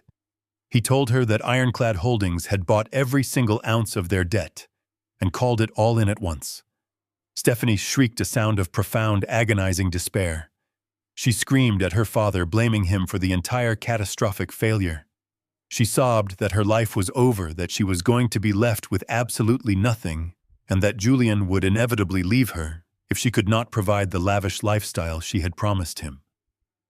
The absolute irony of her devastation was incredibly sweet. She was mourning the loss of a parasite who was abandoning her, completely blind to the fact that she had done the exact same thing to my son. I listened to them turn on each other like starving wolves locked in a cage, tearing their own family apart, as the reality of their crushing poverty finally settled over them. As the frantic screaming and loud sobbing continued to echo through the secure tablet, my private cell phone suddenly vibrated on the glass table. I muted the live audio feed and picked up the device. It was Harrison Cole. His voice was incredibly calm, providing a stark contrast to the absolute madness I had just been listening to. Sir Harrison said, his tone perfectly professional. Victor Thorne is currently begging on his knees in our lobby. He is pleading for a private meeting with the chief executive officer of Ironclad Holdings. He wants to offer the software company of your son to settle the massive debt. I looked out the heavy glass window at the bright morning sun, a slow, cold smile spreading across my face. I took a deep breath, feeling completely alive. "Set it up," I replied softly. "Let the final slaughter begin right now." The morning of the meeting arrived with a crisp chill in the Texas air. I woke before the sun breached the horizon, my mind sharp and completely focused on the task ahead. For 20 months, I deliberately wore the appearance of a broken old man. I let my hair grow wild, allowing a scraggly beard to obscure my jaw. I wore faded flannel shirts and scuffed work boots that made me look like I belonged on a street corner. But that disguise had served its purpose, and it was time to shed that skin. I called a private barber to my penthouse at 6 in the morning. He was a professional who asked no questions. He set up his leather chair in my master bathroom and worked. I sat in absolute silence as the sharp scissors trimmed away the messy gray hair, replacing it with a clean, disciplined cut. Then came the hot towel and straight razor.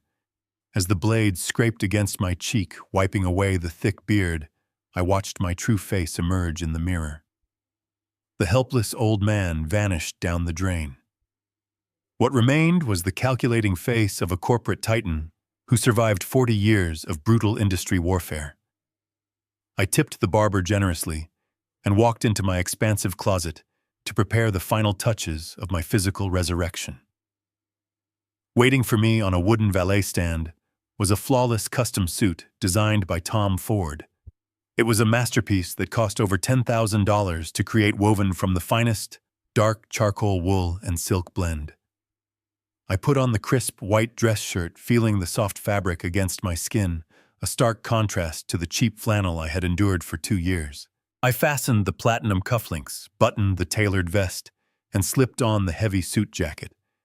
It fit my shoulders with perfection, instantly transforming my posture and commanding an aura of authority. I walked over to a small, velvet-lined safe hidden behind a mahogany panel. I entered the combination and pulled open the steel door. Resting inside was a vintage solid gold Rolex watch. I had not worn this specific timepiece in over 20 years. I locked it away shortly after I retired from my construction empire, believing I no longer needed to display my wealth to command respect from the people around me. I foolishly thought my legacy and quiet generosity would be enough to secure the love and loyalty of my own family. I was entirely wrong. I took the gold watch out of the safe and strapped it onto my left wrist. The cold metal felt heavy, a physical reminder of the immense power and unyielding ruthlessness I was about to unleash upon the people who tried to bury me. I adjusted my silk tie one last time, took a deep breath, and walked out the door. My private chauffeur was waiting for me in the underground garage, standing beside a pitch-black Bentley sedan. He opened the rear door without saying a word, and I slid into the luxurious leather interior. The short drive to the towering headquarters of Ironclad Holdings felt like a triumphant victory lap. When the vehicle pulled up to the grand front entrance, the heavy glass doors were held open by a team of highly alert security personnel. I stepped out of the vehicle and walked into the massive, echoing marble lobby of my own corporate fortress. The atmosphere was tense and perfectly orchestrated. Every single employee I passed stopped what they were doing, stood up straight, and offered a silent nod of profound respect. They knew exactly who I was, and they knew exactly what was about to happen on the executive floor. I bypassed the crowded public elevators and stepped directly into the private, secure lift reserved exclusively for the chief executive officer. The smooth ride up to the top floor took less than 30 seconds, but it felt like the final ascent to the peak of a massive mountain. The elevator doors slid open, revealing the absolute silence of the executive boardroom level. The thick carpet absorbed the sound of my expensive leather shoes as I walked down the dimly lit corridor toward the main conference room. This was the exact room where I was going to legally and psychologically dissect Victor Thorne. I pushed open the double doors and stepped into the glass-walled boardroom. The space was intimidating by deliberate design. A polished oak table stretched across the center of the room, surrounded by 24 high-backed leather chairs. The far wall was made entirely of floor-to-ceiling glass, offering a dizzying, completely unobstructed view of the sprawling Dallas skyline below. The morning sun was pouring through the windows, casting long, dramatic shadows across the dark wooden table. I walked slowly across the room, feeling the absolute gravity of the moment settling into my bones. I bypassed the standard seating and moved directly to the large leather chair positioned at the head of the heavy oak table. I did not sit facing the main doors. Instead, I turned the heavy chair around and sat down with my back turned toward the entrance. I sat in the dark shadows, looking out over the vast city that I had quietly conquered, waiting for my prey to willingly walk into the trap. The massive room was so quiet that I could hear the steady ticking of the vintage gold Rolex on my wrist. I folded my hands perfectly still in my lap, feeling absolutely no anxiety, no hesitation, and no mercy. This was not a negotiation. This was a corporate execution. A few long minutes passed in perfect, heavy silence. Then a soft chime echoed through the sophisticated intercom system built directly into the oak table. The crisp, professional voice of Harrison Cole filtered through the hidden speakers, cutting through the thick tension of the silent room. "Mr. Thorne and his daughter are here now, sir." I pressed the small silver button on the intercom console resting on the polished oak table. My voice was calm and completely devoid of any emotion. "Send them in, Harrison," I said softly. I released the button and waited in the shadows. The heavy mahogany double doors at the far end of the expansive boardroom clicked loudly as the electronic lock disengaged. The doors slowly swung outward, revealing the dimly lit corridor beyond. Victor Thorne stepped into the room first, followed closely by his daughter.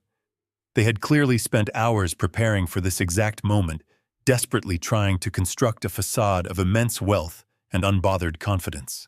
Victor was wearing a brand-new double-breasted navy pinstripe suit that looked suspiciously crisp, likely purchased on whatever meager credit he had managed to scrape together from an oblivious tailor.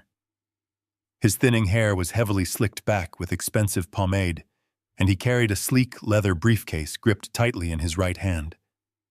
Stephanie trailed slightly behind him, wearing a tailored white designer dress and carrying a vibrant red luxury handbag that she probably believed projected an image of absolute financial security.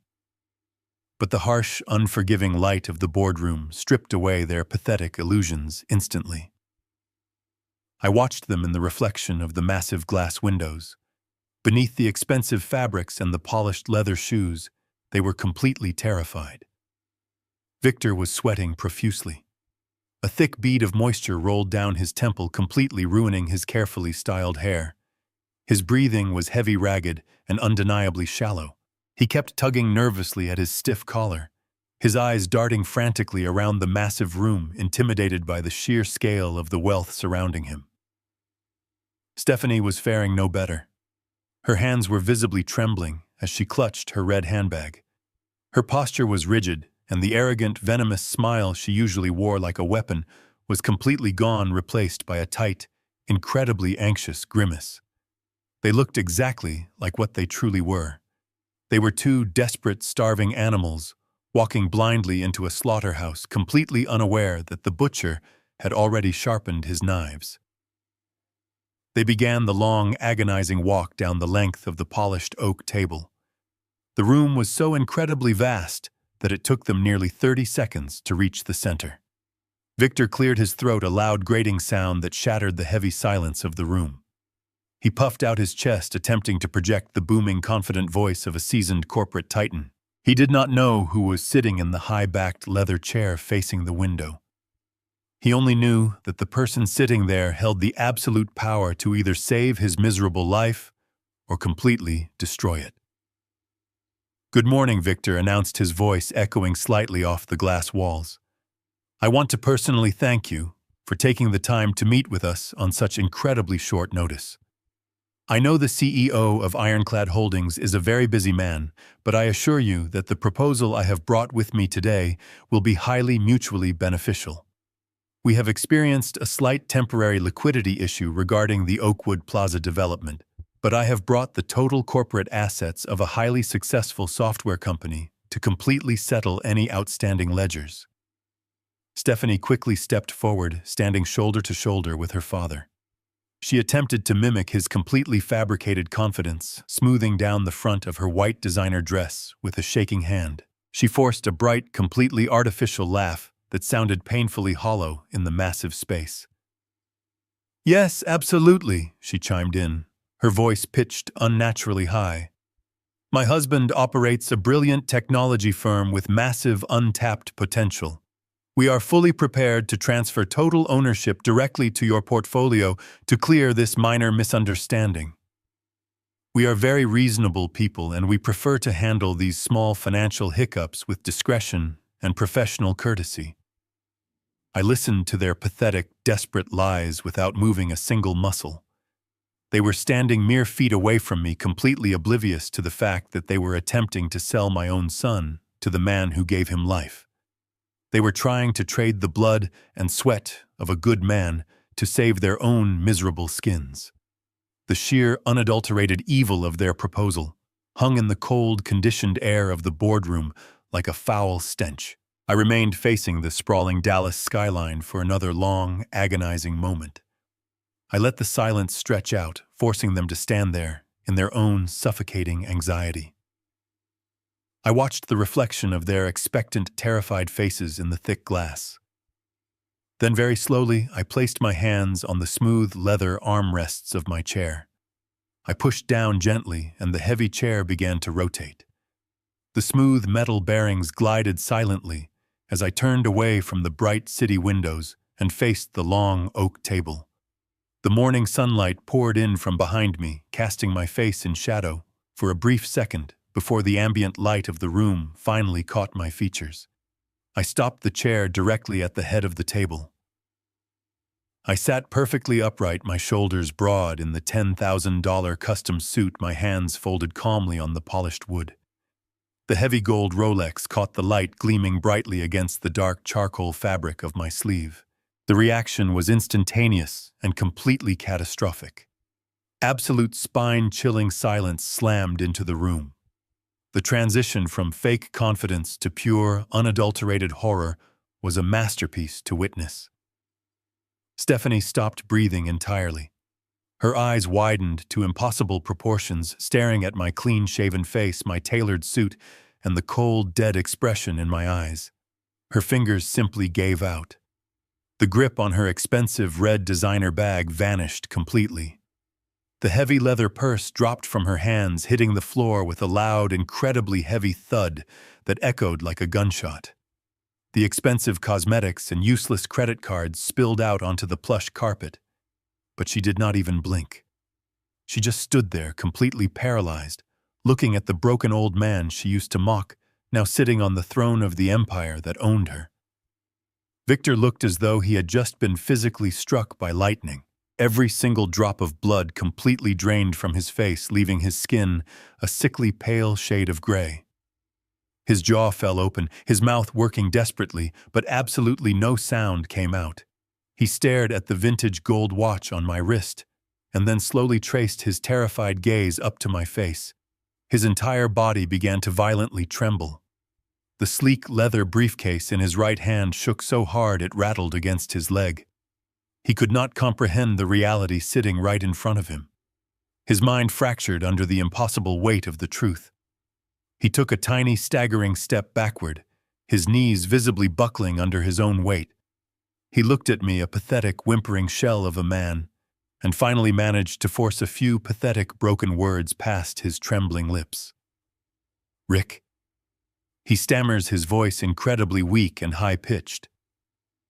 "Rick, what are you doing here? Are you the janitor here?" I did not laugh at his pathetic question. I did not raise my voice or show a single ounce of anger. I just sat there in the heavy leather chair, looking at the two people who had spent the last 2 years treating me like a stray dog. My voice was as cold as ice when I finally spoke, cutting through the thick tension in the room. I looked past Victor's trembling shoulders and gave a quiet command to the man near the entrance. "Lock the doors, Harrison." The heavy mechanical click of the deadbolt sliding into place echoed through the vast boardroom, sealing them inside the trap they had so arrogantly walked into. Victor flinched at the sound, his desperate eyes darting toward the exit before snapping back to me. I reached down and picked up the massive black leather portfolio that contained the absolute totality of their financial ruin. I lifted it high enough for both of them to see, holding it suspended in the air for just a second before dropping it completely flat onto the polished oak table. The heavy thud shook the crystal water glasses resting nearby. "That is not a janitor's cleaning log, Victor," I said softly. "That is the complete and total record of every single dollar you owe to the world and every single crime you have committed to hide it." Victor stared at the black folder as if it were a loaded weapon. Stephanie was completely paralyzed, her breath catching in short, ragged gasps. I unclasped the leather binding and flipped the folder open. I did not yell. Yelling is for men who have lost control, and I had never been more in control of a room in my entire life. I systematically began to dissect them. I pulled out the original copies of the commercial loans for the Oakwood Plaza development. I spread the thick, densely printed bank documents across the smooth wood, turning them around so Victor could read his own failing numbers. I explained that 12 months before I moved into his daughter's basement, I had sold my construction empire for $85 million in pure cash. I told them that I took that fortune and created Ironclad Holdings, the very same anonymous corporate titan they were currently begging for mercy. I watched the profound, sickening realization wash over their faces. The broke, helpless old man they had thrown onto the street was the invisible billionaire who had been slowly, methodically strangling their empire for the last 8 months. I told Victor that I personally bought his entire $15 million debt portfolio. I owned the banks owning him. I owned the construction permits that paralyzed his sights. I owned the credit cards his daughter had been draining to fund her secret double life. Stephanie let out a whimpering sob, finally finding her voice. She took a step toward the table, her hands raised in a desperate plea, but I held up a single finger to silence her. I reached into my jacket pocket, pulled out my secure mobile device, and placed it next to the scattered bank documents. I tapped the screen once. The clear audio recording from the night of the wine party began to play through the sophisticated boardroom speakers. Stephanie's own venomous voice filled the massive room, completely unedited. The speakers projected her cruel laughter as she told her father to drain another $100,000 from my son's credit line. The audio continued, capturing her exact words as she called me a disgusting, useless parasite and gleefully detailed her plan to dump me into a state-run homeless shelter. Stephanie covered her mouth with both hands, her eyes wide with absolute horror as her own toxic secrets echoed off the glass walls. When the recording finished, I did not let them breathe. I pulled out the most devastating piece of evidence. I slammed the transfer documents onto the table, pointing a steady finger directly at the heavily notarized signatures. I looked Victor in the eye and told him that forging my son's signature to steal 40% of his software company was a severe federal crime carrying a mandatory sentence. The absolute weight of his reality finally crushed Victor Thorne. The facade he maintained for years completely shattered. He collapsed into one of the leather chairs, burying his face in his trembling hands. He was crying, actual tears of profound terror leaking through his fingers. He looked up at me, his face red and slick with sweat, and completely abandoned any pretense of dignity. He began to beg. He pleaded with me, his voice cracking, swearing that he never meant for things to go this far. He frantically offered to negotiate, desperately claiming he could fix everything.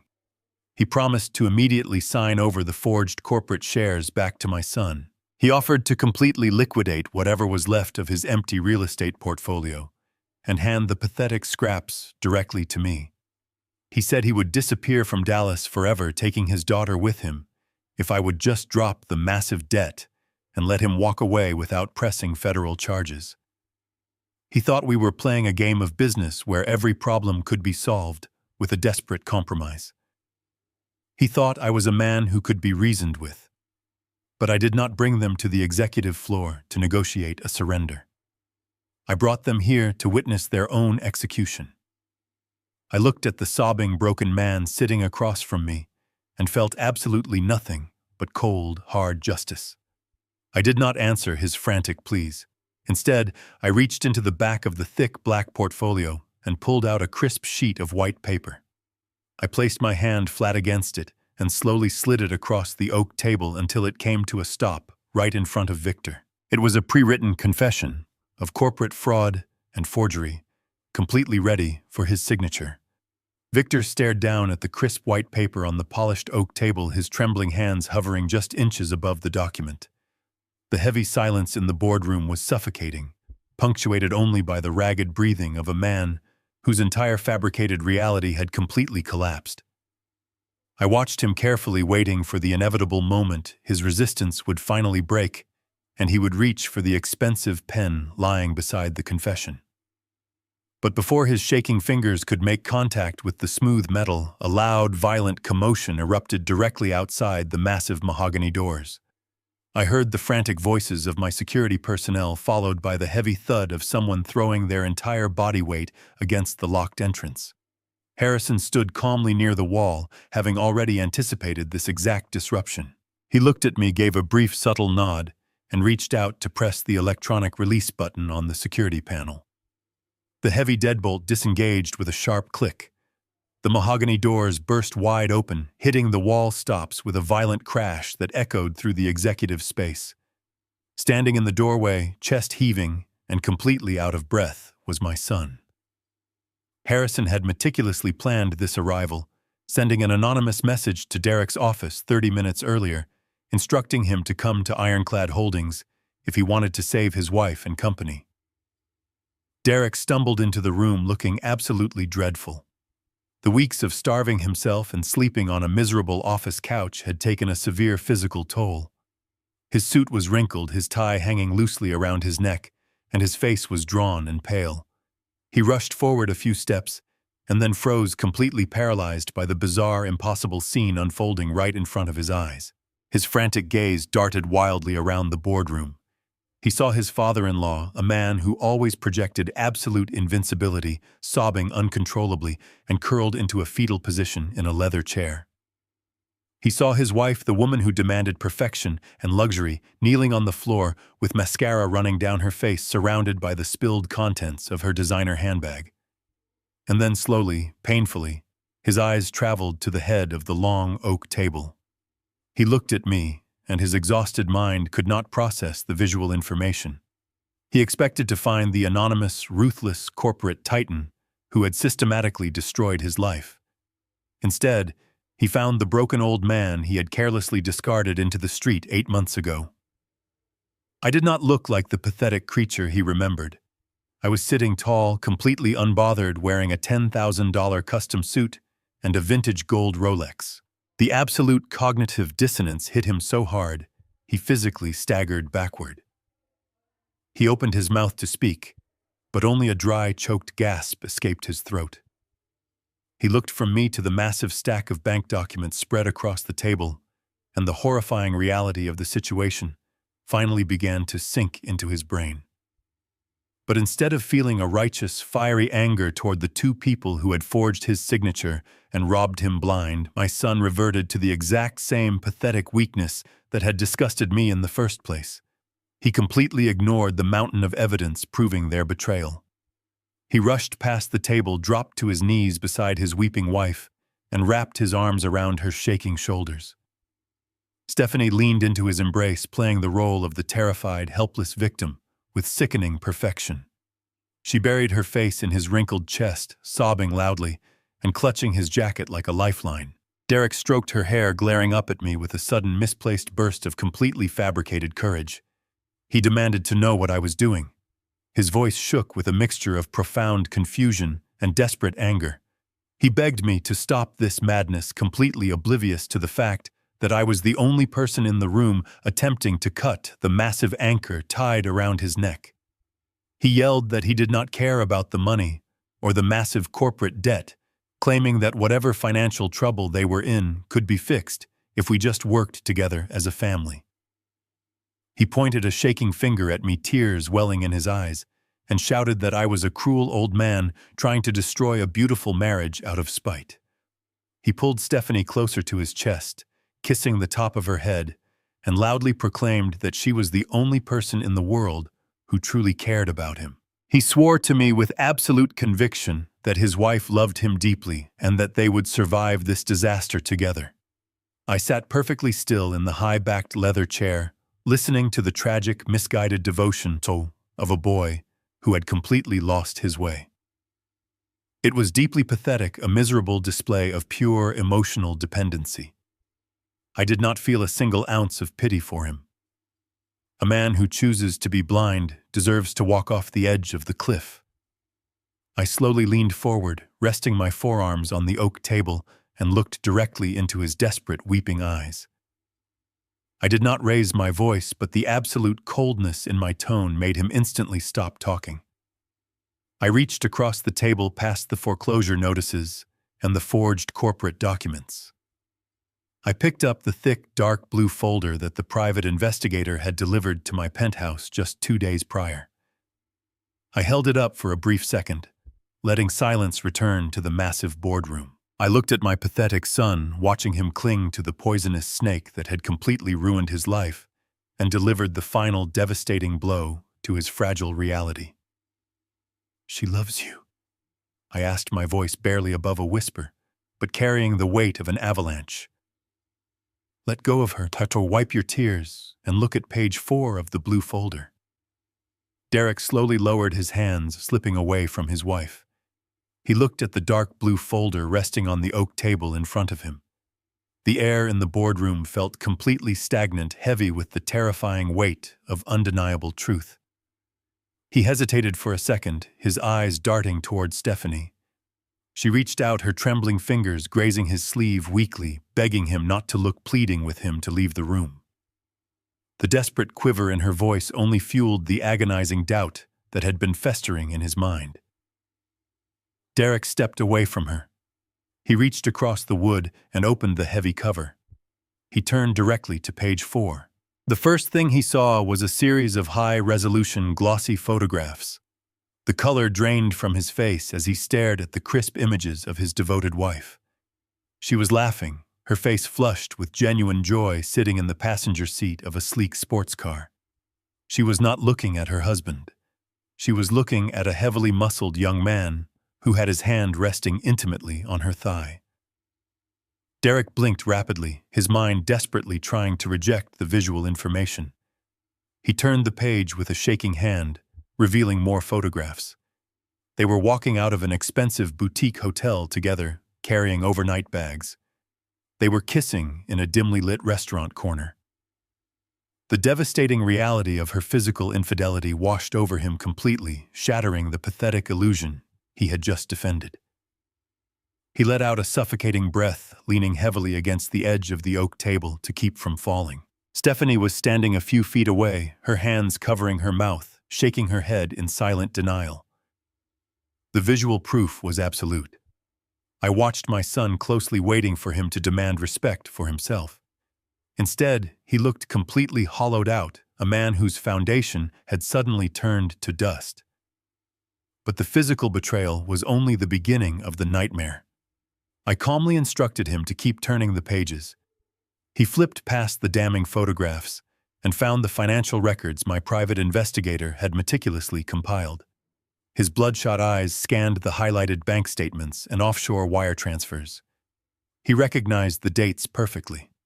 They were the exact dates he had successfully closed his few remaining software contracts, the money he had desperately earned to keep his business alive while sleeping on a miserable office couch. He saw how every single dollar had been instantly siphoned out of his accounts by the shell company his wife and father-in-law had created. He saw the final destination of his hard-earned money. It was sitting in offshore accounts in the Cayman Islands. Derek traced the printed lines of the financial transfers, his trembling fingers smudging the black ink. He turned to the next page and found the confirmation receipts for 2 first-class airline tickets to Dubai. They were booked for the following month. The passenger names were clearly printed: Stephanie and Julian. She was not just having a meaningless affair behind his back. She was actively bleeding him dry to fund a permanent escape across the world, leaving him alone to face the catastrophic corporate debt she had helped her father create. Derek slowly looked up from the blue folder. He stared at the woman he had married, the woman he had just defended with his entire soul. He looked at her as if she were a terrifying stranger. He asked her, his voice barely a broken whisper, how she could possibly do something so evil to him. Stephanie could not form a single coherent word. She just cried pathetic tears of a cornered animal, realizing the trap had snapped shut. But I was not entirely finished. The true depth of her betrayal required one final devastating piece of evidence to ensure my son never looked back. I reached into the inner pocket of my suit jacket and pulled out a single folded piece of thick medical paper. I held it between my fingers, feeling the heavy silence of the boardroom stretch out. I placed the paper down onto the oak table and slowly slid it directly over the airline tickets. It was a copy of a recent medical ultrasound. Derek stared down at the grainy black and white image, his brow furrowing in agonizing confusion. He read the patient name printed in the top corner. It belonged to his wife. He read the gestational age printed right next to it. 12 weeks. Derek slowly did the mental math, his exhausted brain struggling to process the impossible numbers. I spoke, my voice cutting through the silence with the precision of a surgical blade. I told him that he had been sleeping on his office couch for the last 4 months, working 80 hours a week, just to keep the lights on.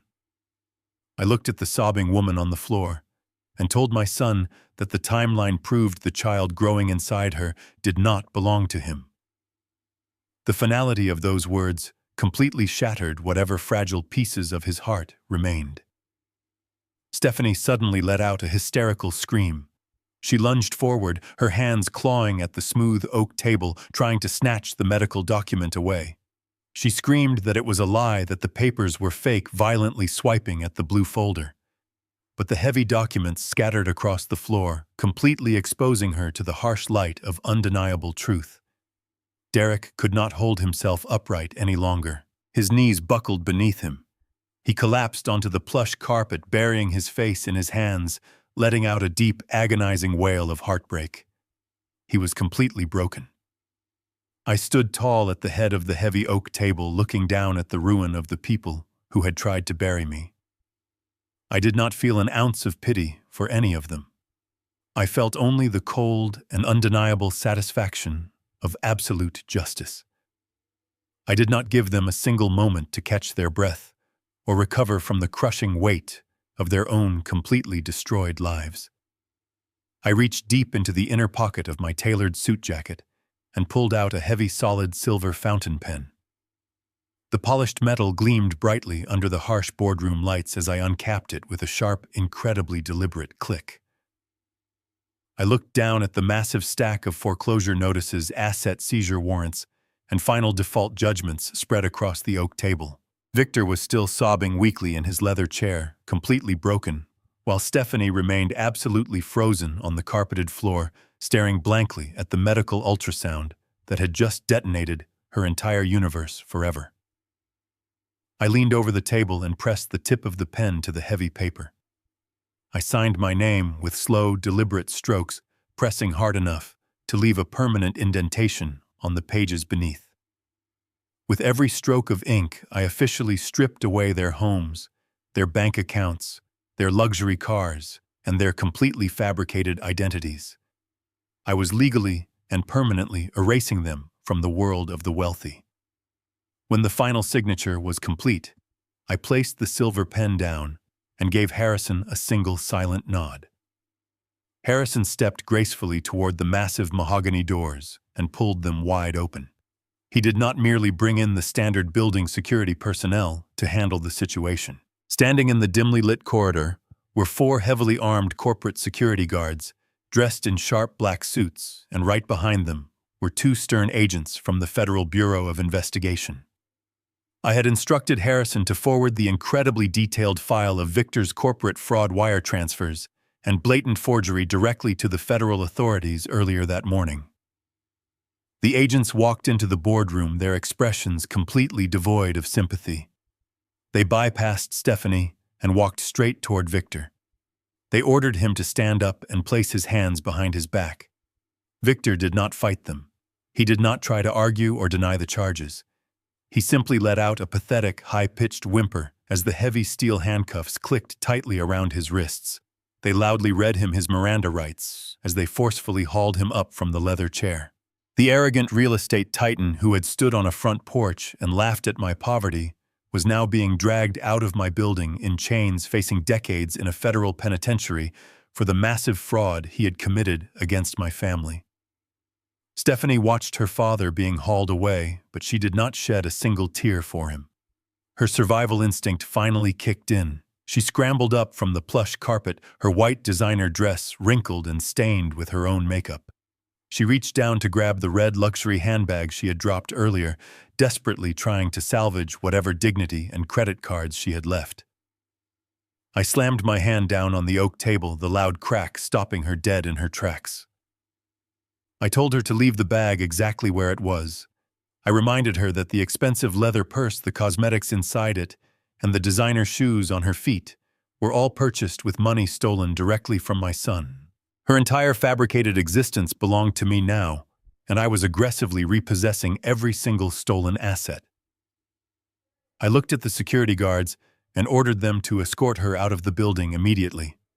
I told them she was to leave with absolutely nothing but the clothes currently on her back. 2 massive corporate security guards immediately stepped forward, grabbing her firmly by the arms. She shrieked, kicking and thrashing wildly, screaming obscenities at me as they forcefully dragged her backward toward the elevator banks. She threatened to sue me, claiming she still had millions in her private accounts. But I already knew how her pathetic exit would end. Minutes later, Harrison's radio crackled to life. The lobby security desk reported that Stephanie had been physically thrown out the front doors. She had desperately tried to use her phone digital wallet to hail a luxury car service, only to find that every single credit line tied to her name had been instantly and permanently declined. She was currently standing on the incredibly busy Dallas sidewalk, weeping hysterically in the biting cold wind, completely destitute and utterly alone. The heavy mahogany boardroom doors clicked shut once more, leaving the massive space incredibly quiet. The chaotic energy of the arrests and the screaming vanished, replaced by the low hum of the building ventilation system. Harrison politely excused himself, stepping out into the corridor and leaving me entirely alone with my son. Derek was still sitting quietly on the floor, near the scattered corporate documents. He looked exactly like a man who had just survived a horrific train crash. He stared at the empty space where his wife had been kneeling just moments before. Slowly, he placed his hands on the carpet and pushed himself up. His legs were shaking, his expensive suit completely ruined by the ordeal. He wiped the fresh tears from his pale, exhausted face, taking a very deep, incredibly ragged breath. He looked up at me, his eyes filled with a sudden, overwhelming sense of profound relief. In his fragile, shattered mind, he had completely rewritten the narrative of the last hour. He believed I had orchestrated this massive, brutal takedown solely to rescue him from a toxic marriage and a crushing financial disaster.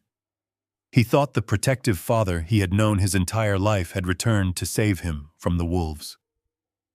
A weak, trembling smile touched the corners of his mouth.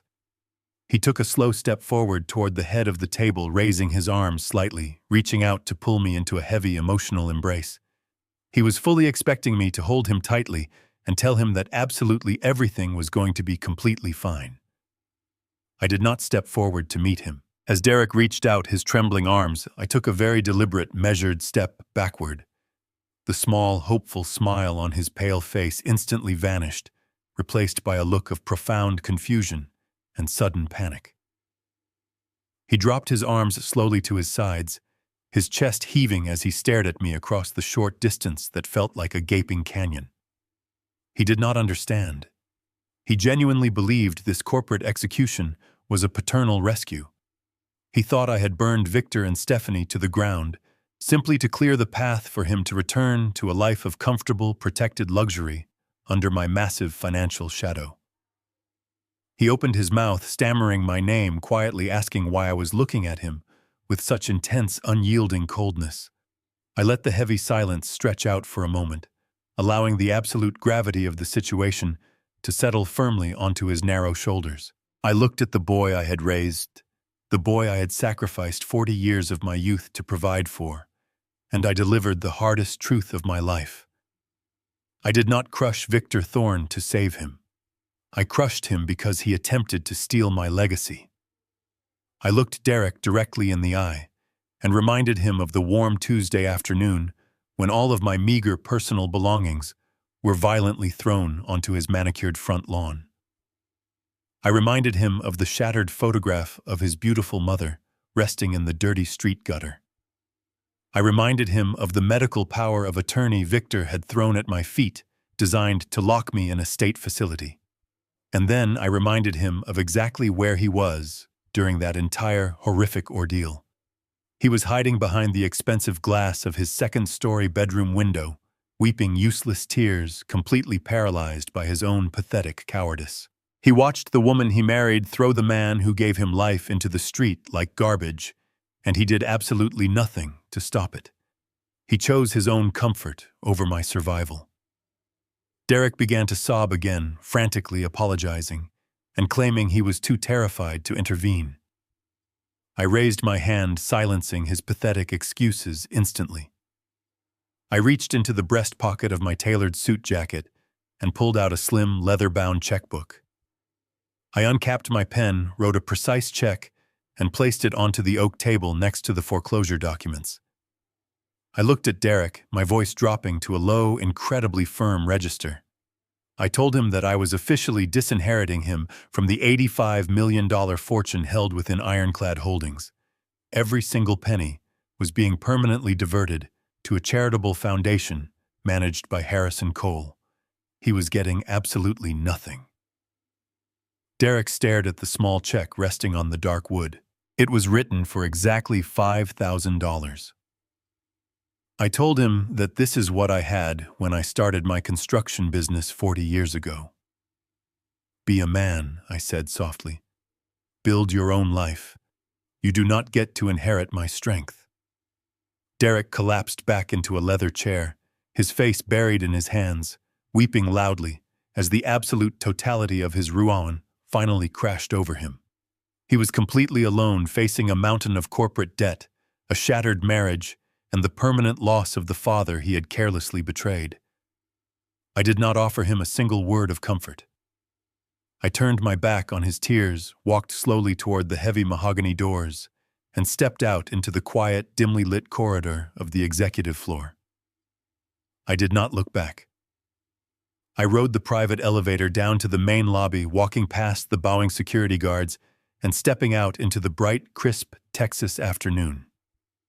My private chauffeur was waiting by the pitch-black Bentley, holding the rear door open for me. I politely shook my head, waving him away. I walked past the luxury sedan and headed straight toward the far corner of the parking structure, where my trusty 1998 Ford pickup truck was resting in the shadows. I climbed into the worn, familiar driver's seat, the faded fabric a comforting contrast to the $10,000 suit I was wearing. I turned the ignition, listening to the deep, rumbling growl of the old engine. I drove out of the underground garage, merging seamlessly onto the sprawling Texas highway. The massive city skyline slowly faded in my rearview mirror. The open road stretched out before me, endless and completely clear. For the first time in my entire life, I felt a profound, incredible sense of absolute freedom.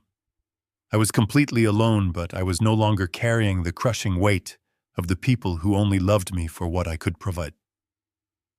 If you are listening to my story right now, I want you to remember this incredibly important lesson. Blood is never enough to justify abuse, and sharing DNA does not give anyone the automatic right to destroy your hard-earned peace of mind. Love is absolutely meaningless if it is not firmly anchored by profound respect. Boundaries are not a sign of cruelty. They are the ultimate expression of self-respect. Sometimes the most profound, powerful act of love a father can possibly give his son is to completely remove the safety net. Walk away and let him hit absolute rock bottom. Only then will he ever learn how to truly stand on his own 2 feet. Thank you so much for taking the time to listen to my story.